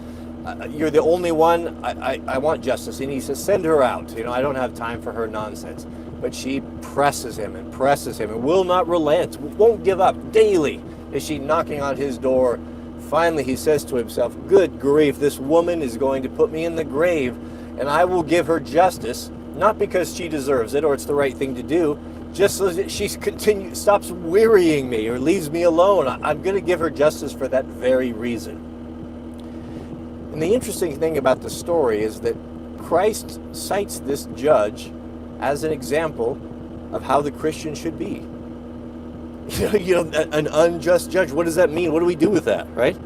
Well, what he's telling us is that the person who's consistent and prays consistently, God appreciates that. What he's telling us is that he would rather us have some balls, make a decision. If you're an atheist, go down that road and do it. Do it and live your life and be in peace and enjoy your life and eat, drink, and be merry. Because the atheist would understand that I have one life to live. And I should make it as good as possible. I should enjoy myself to the maximum. I should maximize it, everything. And the pursuits that the atheist would take should be very different than the pursuits that a Christian man should take. Obviously. But if you're going to put your hand to the plow of Christianity, then do it or don't do it. And here in the middle ground, is where the majority of Christianity sits, in the lukewarmness, in the 1 foot in the world and 1 foot in the scriptures. And God says, I hate that. Because you are lukewarm, I vomit you out of my mouth. I would rather you be the unjust judge, doing something decisively, or make a decision. Make a decision. But because you sit in the middle and you sit on the fence waiting to see what's going to be the simplest and easiest way for you, then I vomit you out of my mouth. You're an offense to me. Yesterday morning, that happened to me. I went over to the faucet, as I typically do, turned it on because we have beautiful mineral-rich well water. We drink right from the faucet. Filled it up with water, raised it to my lips, expecting my normal drink, and it was tepid. It was warm, and I was standing there by the sink, and I just opened my mouth, and I vomited this out. That tepid water in my mouth is an offense to me. I don't like it. I like a hot drink. I like a cold drink. I don't want that tepid. There's something about it that is just, it's off-putting. That scripture came to my mind. The scripture came right to my mind, rolled into it. Mrs. W had the hot water on, and it was still warm, and when I turned it on, it was the residual. Very interesting. Now, I think here there's a conspiracy. Mr. Jason Barr is super chatting. You're baiting me into getting into these into sermonizing, which I probably shouldn't be doing with these thought-provoking questions. You always bring the good questions that I almost am forced to comment on. So you're dragging it out of me. But thank you, and shout out to you. I appreciate your generosity and your support on the channel very much. We have a super chat. Oh goodness, I just lost everything. Where are we going here? We have a super chat from RJW. Shout out to you, RJW. He writes, any recommendation for the books or good podcasts, etc., on the Christian journey? Just ordered. I'm not familiar with that book. Yeah, I start with the basics. I think you need to have a good understanding of here's the way.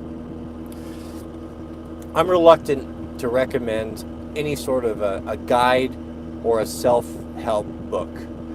When I started seriously studying the Bible, I immediately, of course, the automatic thing to do is to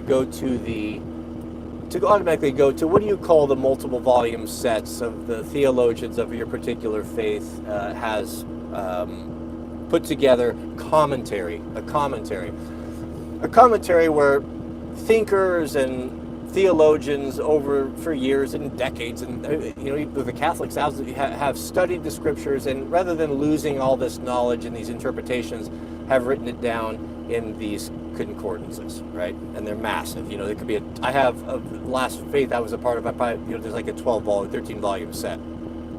So the automatic way for many in the West, especially if you go to seminary, is we go automatically to this concordance for our knowledge, for our understanding of the scriptures. Well, a lot of this is the wisdom of men, and when you get into it, what I started to find immediately, and I rejected it right away, is like, this is teaching me how to think. This is telling me what the interpretation is, and how do I know this is even correct? As a new learner, without the big picture and understanding the 66 as a whole, am I being fed the wisdom of men that's contrary to the wisdom of God? And this was impressed upon me, and I don't know if I came up with this on my own or this was impressed upon me by God, so I rejected them, but I had them. So what I found with my study is that use the scripture to unlock the scripture. If you're hung up on a particular part of scripture, what you do is you get yourself a study Bible, a good New King James version of a study Bible that will have in the margins any references to that particular scripture. So if you're reading in the Old Testament about a particular thing that happened and you're not understanding it, well, you can go to this and it will tell you right there, the note, well, this story or this comment was where this comes from, this was said in the Old Testament, and you start to find out, goodness, it's incredible. A good portion of what Jesus said was a direct quote from the prophets of the Old Testament. That's unusual. So that you start pinning things together and you start piecing things together, and you let the Bible unlock the Bible rather than going to the wisdom of men, who is oftentimes faulty. Now, I haven't always been successful with this, and I just couldn't stand it, and I found myself really at loggerheads with a particular thing. So I've went to the commentaries, but I've also been very careful to go to multiple commentaries, and that's when you'll start to really lose your faith in the wisdom of men. When you start pulling commentaries from other faiths on the same topic, and you see that they don't agree at all, and you start to see that some of them even use their own Bibles, which are at odds with the Christian Bible. And then the whole thing starts to break down, and you realize, I think a lot of this is built on the house of cards of the wisdom of men. We need to get back to the book. We need to be, as professional homeowners, I would like to be referred to or known as, this is a man of the book. This is a man who knows God's word. This is a man that I'm not going to be able to bamboozle with the same old tired tropes or arguments as to why Christianity has no power. This is a formidable enemy in the spiritual sense, not a violent sense. We're not preaching violence here. But with God behind us, we can go forward boldly. And remember what Christ told us when Peter was asking about the final days. He's like, oh, you think this is amazing what I've done? Healing the sick, curing leprosy, casting out demons, feeding the 5,000, calming the storm, walking on water, raising the dead, etc., raising from the dead, all of these things, all these things. What does he say?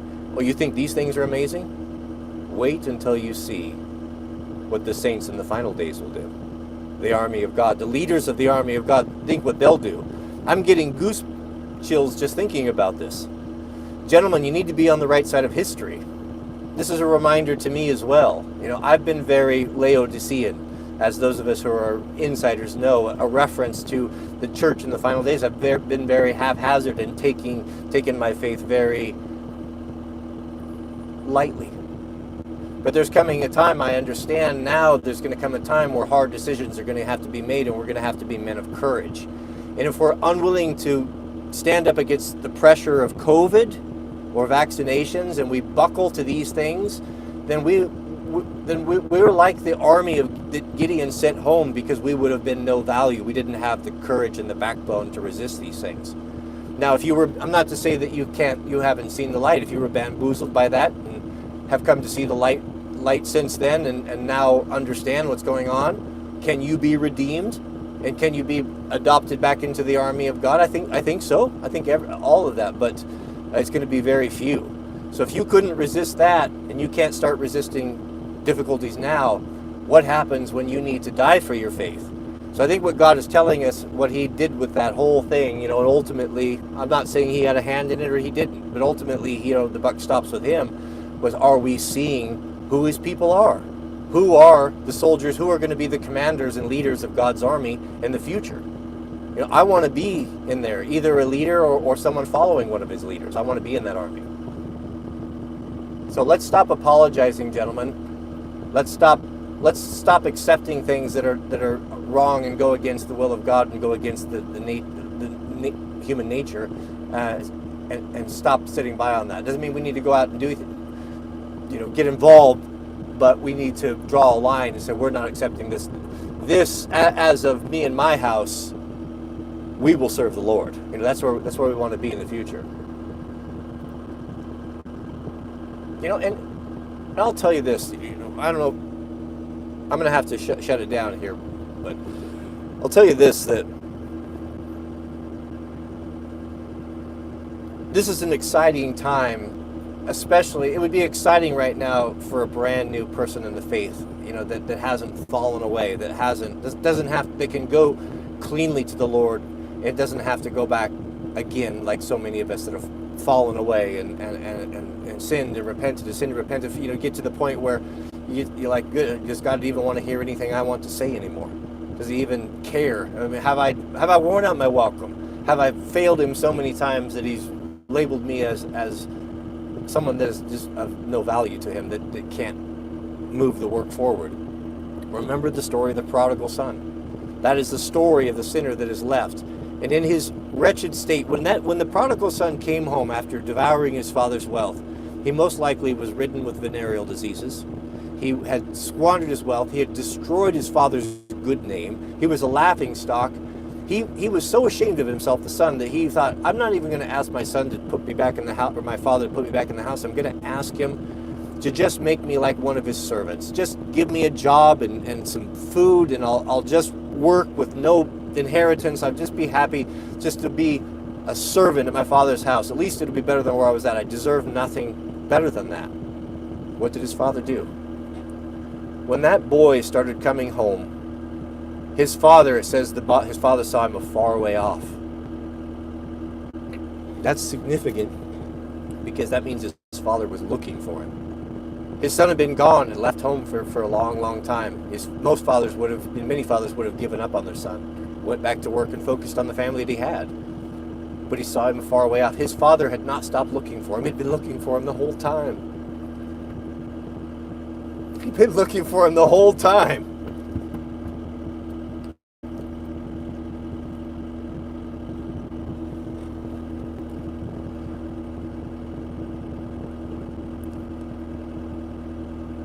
It says that his father ran to him.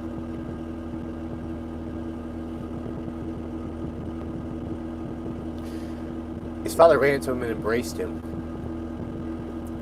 And before the words could come out of the son, who had already prearranged his speech, I would imagine he'd recited it in his mind 1,000 times. His apologies, all his father just cut him off, said, it doesn't matter. It doesn't matter. He snapped to his servant, said, bring the finest robe and put it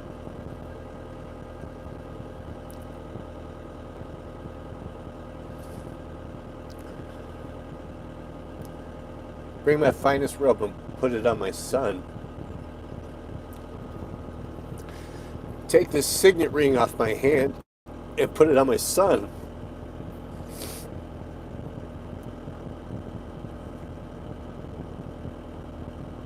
And prepare the fatted ox for the slaughter.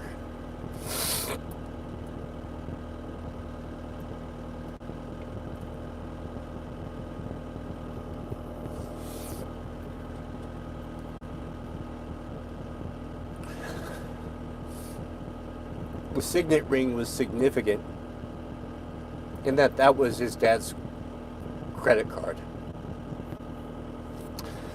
With that signet ring, the boy could have went into town or anywhere and signed for anything of value. Food, drink, clothing, whatever. His dad would have been liable for it. this son that left and turned away from his father wasn't reinstated as a servant or a second-class citizen. The prodigal son was restored to the same position they had had earlier, alongside his brother, who had never left.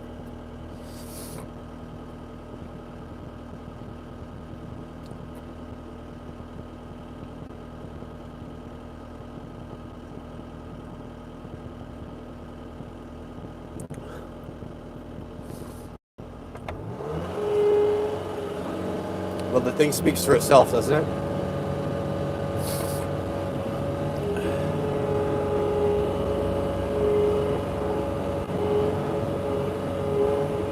What time is it? I don't want to be late. Let's get over to the wood pile here, and we'll at least have happy enough to get dry going. I'm sorry, gentlemen. Did I miss? Maybe I missed a super chat. I think I did.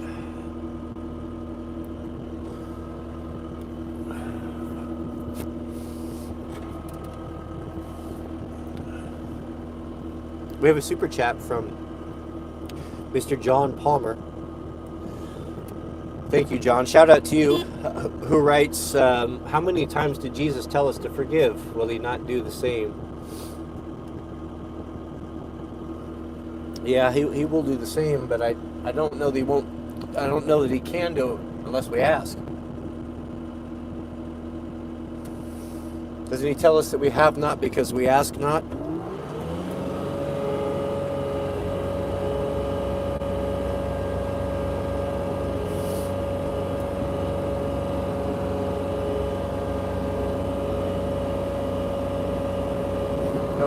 Sorry, you guys want to see the snowblower action here.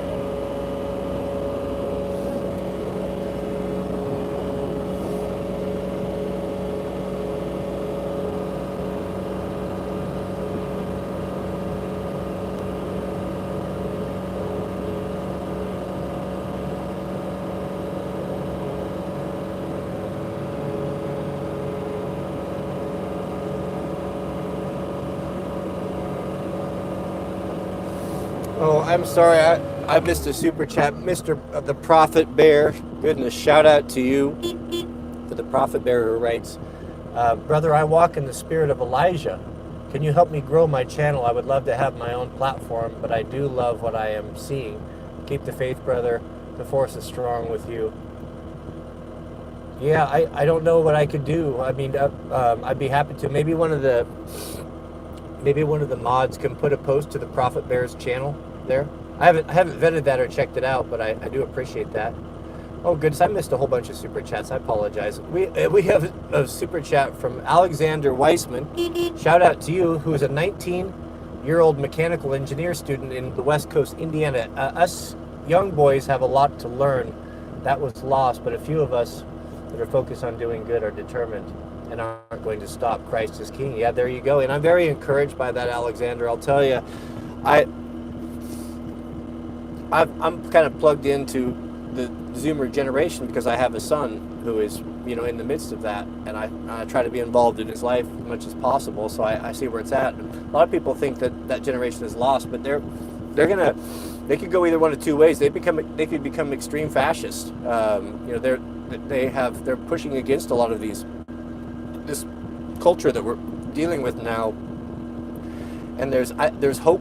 There's a lot of hope, and when I see super chats like that and I hear from you, you're just verifying what I've already seen. So that's good. Yeah, and just don't question everything. Don't listen to what you're told. Verify it. Trust your eyes. Trust your own mind. Trust your logic. Stick with a classical education. Read old books. And stay away from new media the best you can. You need to be part of it. You need to understand it so you can see where the enemies lie and what they're up to. But don't let it corrupt you, and don't let it seduce you. But shout out to you. Goodness, we have a super chat from Lone Star Living. Boy, and I don't know. I'm forgetting horns and everything. I'm just absolute disaster right now. Super chat. Live streaming is the hardest job in the world. We have a super chat from Lone Star Living who writes, the Blue Letter Bible app is really helpful cross-referencing scriptures when... Yeah, so I've used some of the apps, but what he's talking about, there's also a tool out there called a concordance. And a concordance is something that every professional homeowner should have. You should have a copy of C.S. Lewis, Mere Christianity, a copy of C.S. Lewis, the Screw Tape Letters, paperback. Just get a book. You should have a copy of John Bunyan's The Pilgrim's Progress, and you should have a proper concordance. A concordance is a book about twice the size of a library or of a dictionary that will give you. You can look up a word that will give you every place in the Bible where that is. So, if you for example, you pick the word faith, or murder, or war. You can go to your concordance, it's alphabetical, and it'll give you a list of every place in the Bible where that word is used. So that can be very helpful, and it is very helpful. When I was doing Bible study, I would have that with me, and I use that regularly. So thank you. Oh, we have a super chat from the Prophet Bear. Shout out to you. Oh, we already got that one, but shout out to you anyway. I hope your channel does well. Yeah. You know, that's somewhat off-putting, I have to admit. That tone of language, it's sticking in my craw a little bit. I get that from time to time. I'll get people that are people of the book that either have a good understanding of Scripture or claim to have a good understanding of Scripture. But when someone who comes in the comments and self-proclaims that I move forward in the spirit of Elijah or one of the prophets, without any verification, that to me is suspect automatically. You know, it tells me about the character of God, character of that person. I mean, and I'm not making implications, but I'm going to call it like it is. If I see there's a chance of a false prophet, you know, we need to discuss these things and talk about it. Are you moving in the spirit of Elijah? Are you ordained by God to reach out to his people? Is it his will for me to give you promotion on your channel so you can educate God's people in the final days? Maybe it is, maybe it's not. But the second red flag for this is then you come and almost sit in judgment. You say, well, I like what I see so far. I can continue to watch, or I can grace you with my presence, or I can let you promote my channel because what I've heard so far is pretty good stuff, and I've judged that you are walking on the right path. Well, first off, you don't sit in any position to judge any other man, especially me or anyone in this group, if that was your intention. And that comes across in the language that you use in the comment. So, I don't know. I could be off base, but I know my Bible as well, and I don't sit in judgment of you, even if you are moving in the spirit of Elijah. We need to test everything, and that includes me as well.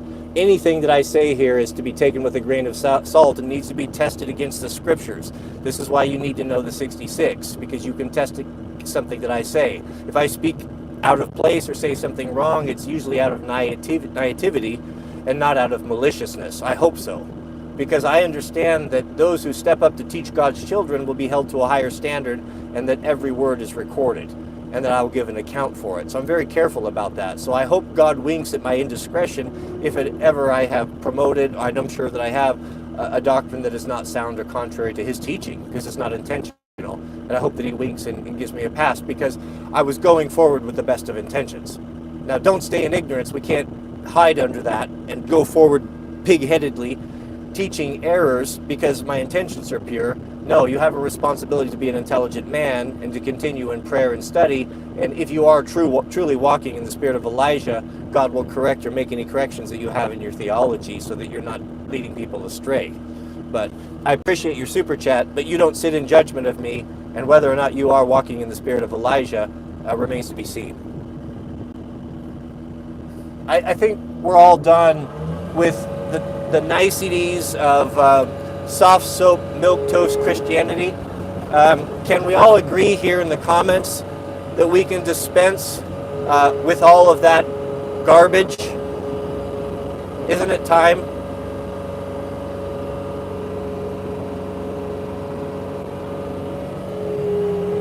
We need meat. Yeah, we need meat. I have been lukewarm for far too long, I don't want it anymore. I'd rather die on my feet.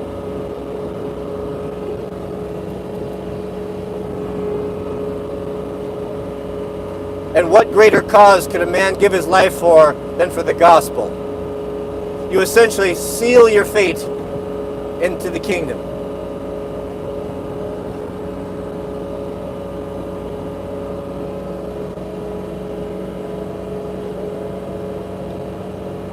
Hit that thumbs up, gentlemen, if you're enjoying the stream.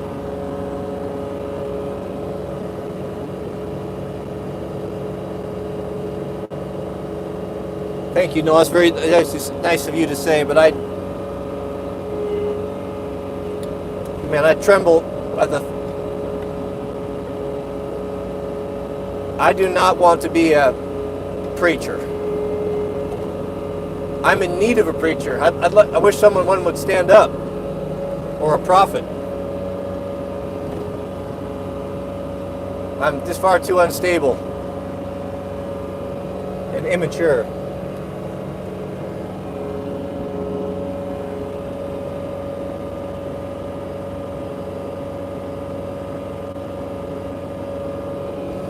We're heading down to the river, gentlemen. We'll get this road opened up for Jariah. I've got to go deliver something in town here shortly. Oh, I'm in the dirt. Goodness.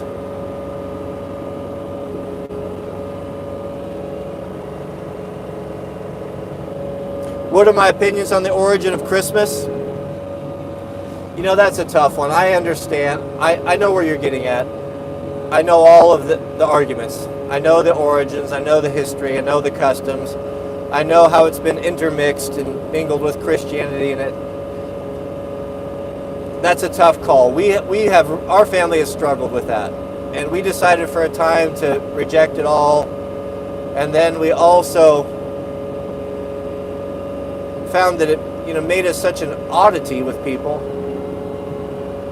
and with our children that that's a tough one. The good book tells us to make ourselves a peculiar people, to separate ourselves from the world, to be distinct, make it very clear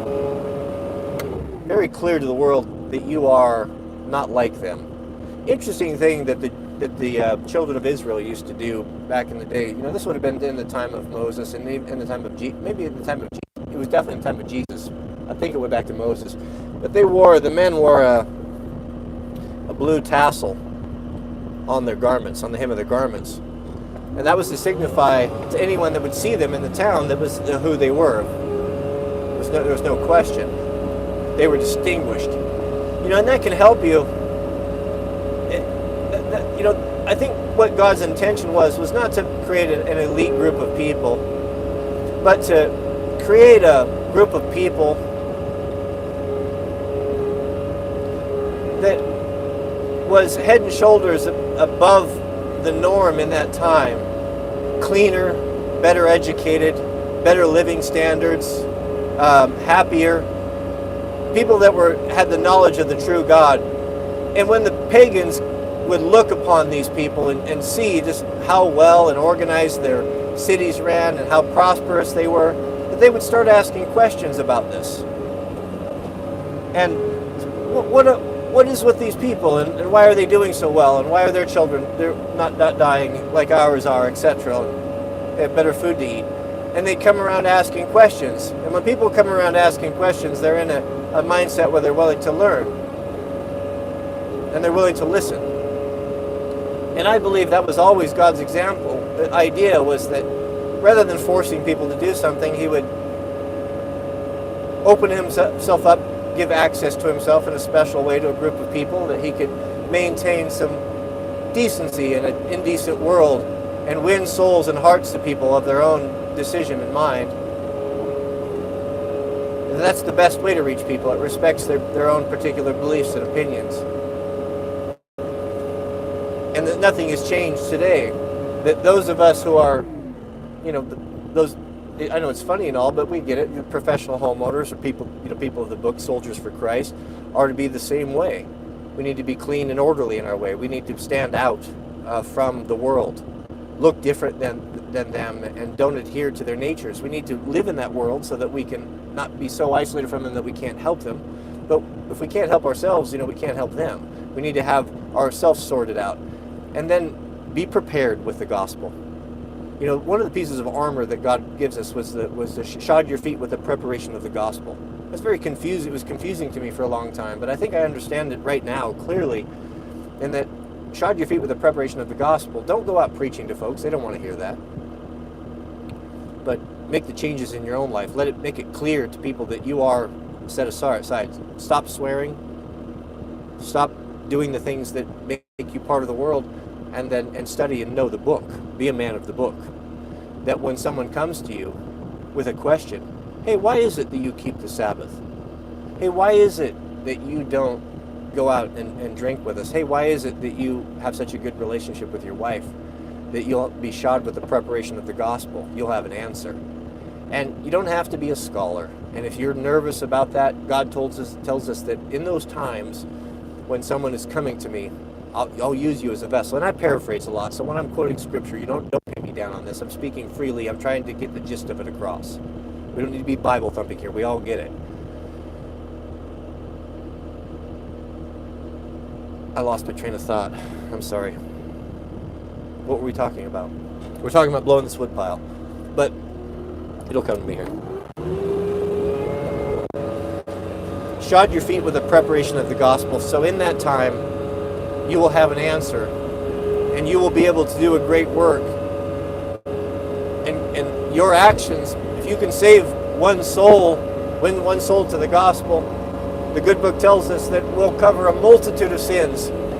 And if we were honest, gentlemen, which one of you would not jump at the chance to be able to do something to cover a multitude of your past sin?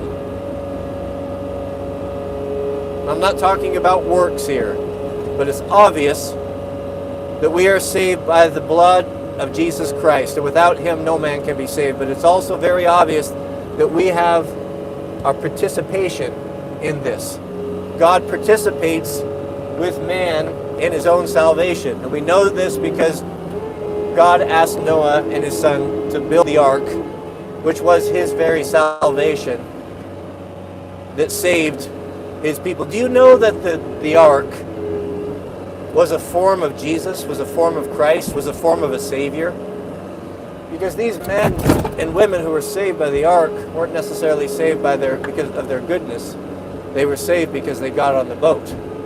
Those in the final days will be saved because they made the decision to get on the boat or to claim the free gift of salvation that comes through our Savior Jesus, who died and paid the penalty for us. I mean, that's really what it comes down to.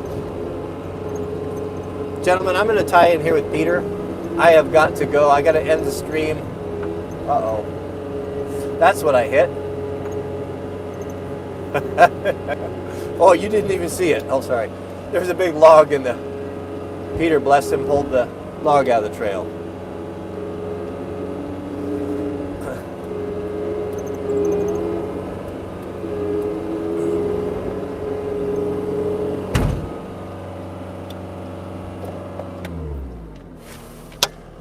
So, Mr. Peter, I was thinking about starting some some trading card sets for a professional homeowner.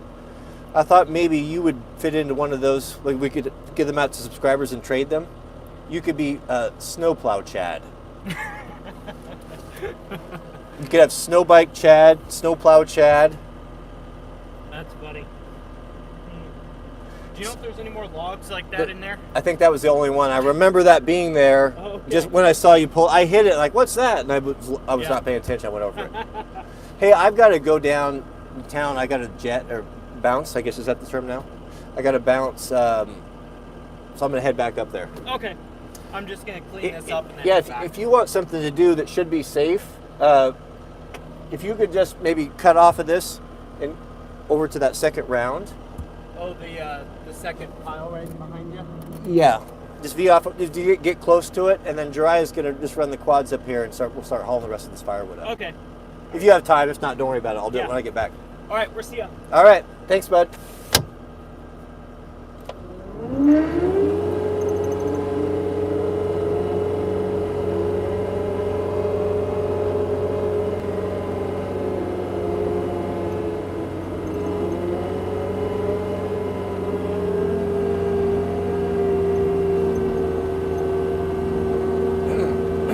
Doesn't take long for the subscriber count to go down when you start talking the gospel, does it?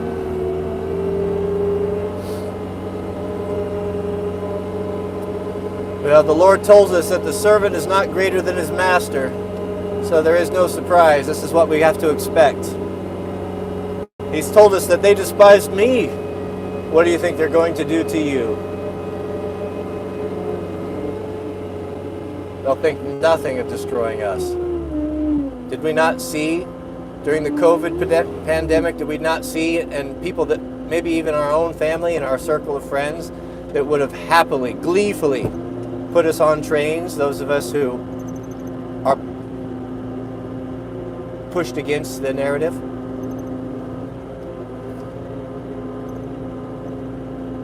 Did you see that there's a company that has started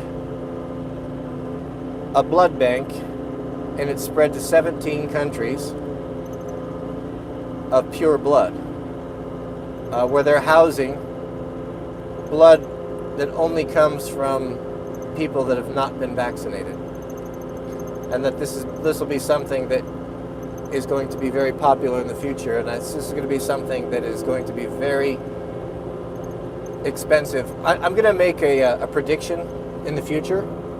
You guys can either prove me right or wrong. I've never made a prediction before, but I'm going to make this prediction. That it will not surprise me that those people who are pure blood, those of us who are pure blood, that things could get so bad that we will be, well, there will be a threat that we will be forced to give it or access to it under penalty of punishment, even possible capital punishment. I'll make that prediction. Now, is it my lifetime? I don't know. It could be. And I'll make another prediction that when 18 and 19-year-olds start becoming infertile,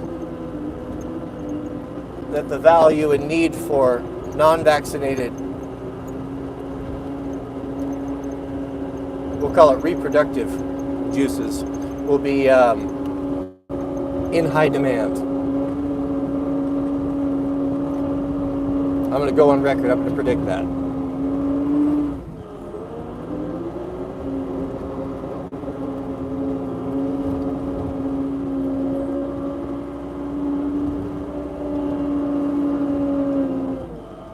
You know what? I can keep the stream going just a little bit here if you guys want to. Well, just like Jeriah and I have to unload one of the snow bikes. I won't be talking. You guys want me to leave it running or just shut it off? I won't be able to talk to you. We've got to pull the truck out. You let me know. I guess I don't have the chat up. I haven't seen a chat for a while. Okay. All right, let me flip you around here. Leave it? We can leave it. I got to get Jeriah lined out. Yeah, let me get you a wide shot here. All right, hit that thumbs up if you haven't. It's going to be your last chance. We're going to have to get going.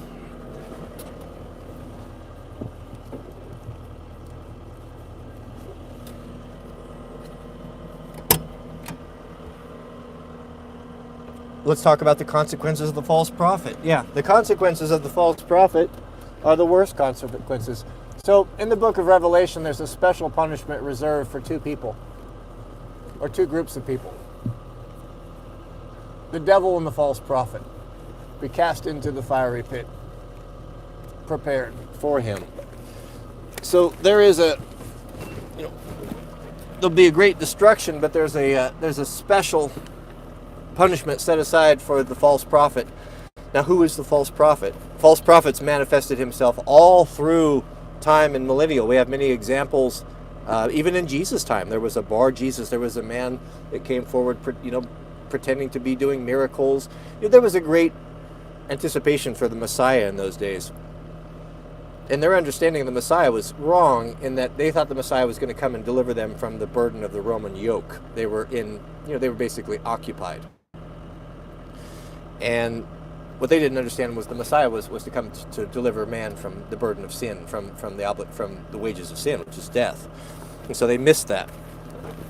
So the false prophet, is set up. So that's a dangerous thing. That's why I reacted so negatively to that. Even though he left a super chat, and I could be wrong, and I'll be the first one to apologize if I've got that wrong. If he wants to reach out to me, explain the comment, or put it into a better context, I will hear that, and I will make corrections publicly on that. But any man that professes, this is for all of us, gentlemen, any man that professes to be sent from God, we need to test him. And to go forward and say, I move forward in the spirit of Elijah, and sit in judgment of me, no, I don't recognize that authority. What authority is that? Now, are you a fellow worker? Could you be a fellow soldier? Will you be standing shoulder to shoulder with me in the army of God? Possibly, maybe you are. I hope you are. But we need to test everything, gentlemen. Deception is what's going to destroy the final church, and many will lose their crown because of deception, not because they even didn't believe in the gospel, but they'll be deceived because they didn't study and they weren't men of the book.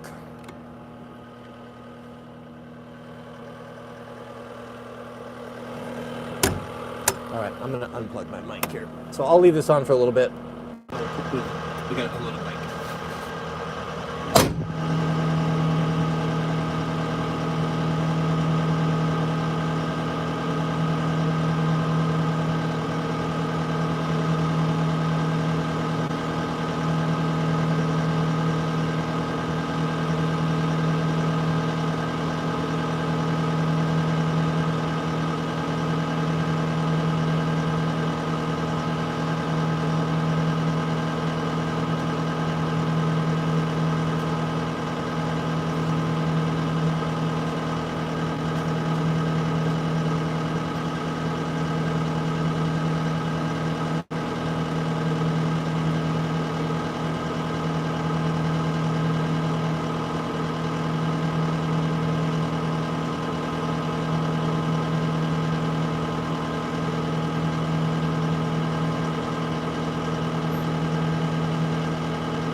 then we'll just shut her down. We'll pull her in, park it until the next storm is coming in 2 days. Oh.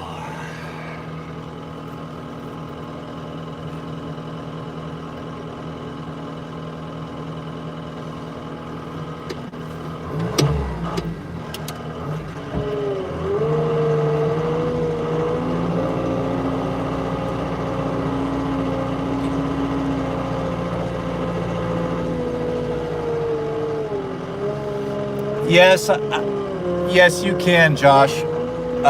We'll do a stream. This is Lord willing. A lot of things in flux right now. Lord willing, stream in the shop tomorrow morning. Yes, yes, sir. Or a stream of some sort, either there or somewhere. I got awfully close to Jack's bike there.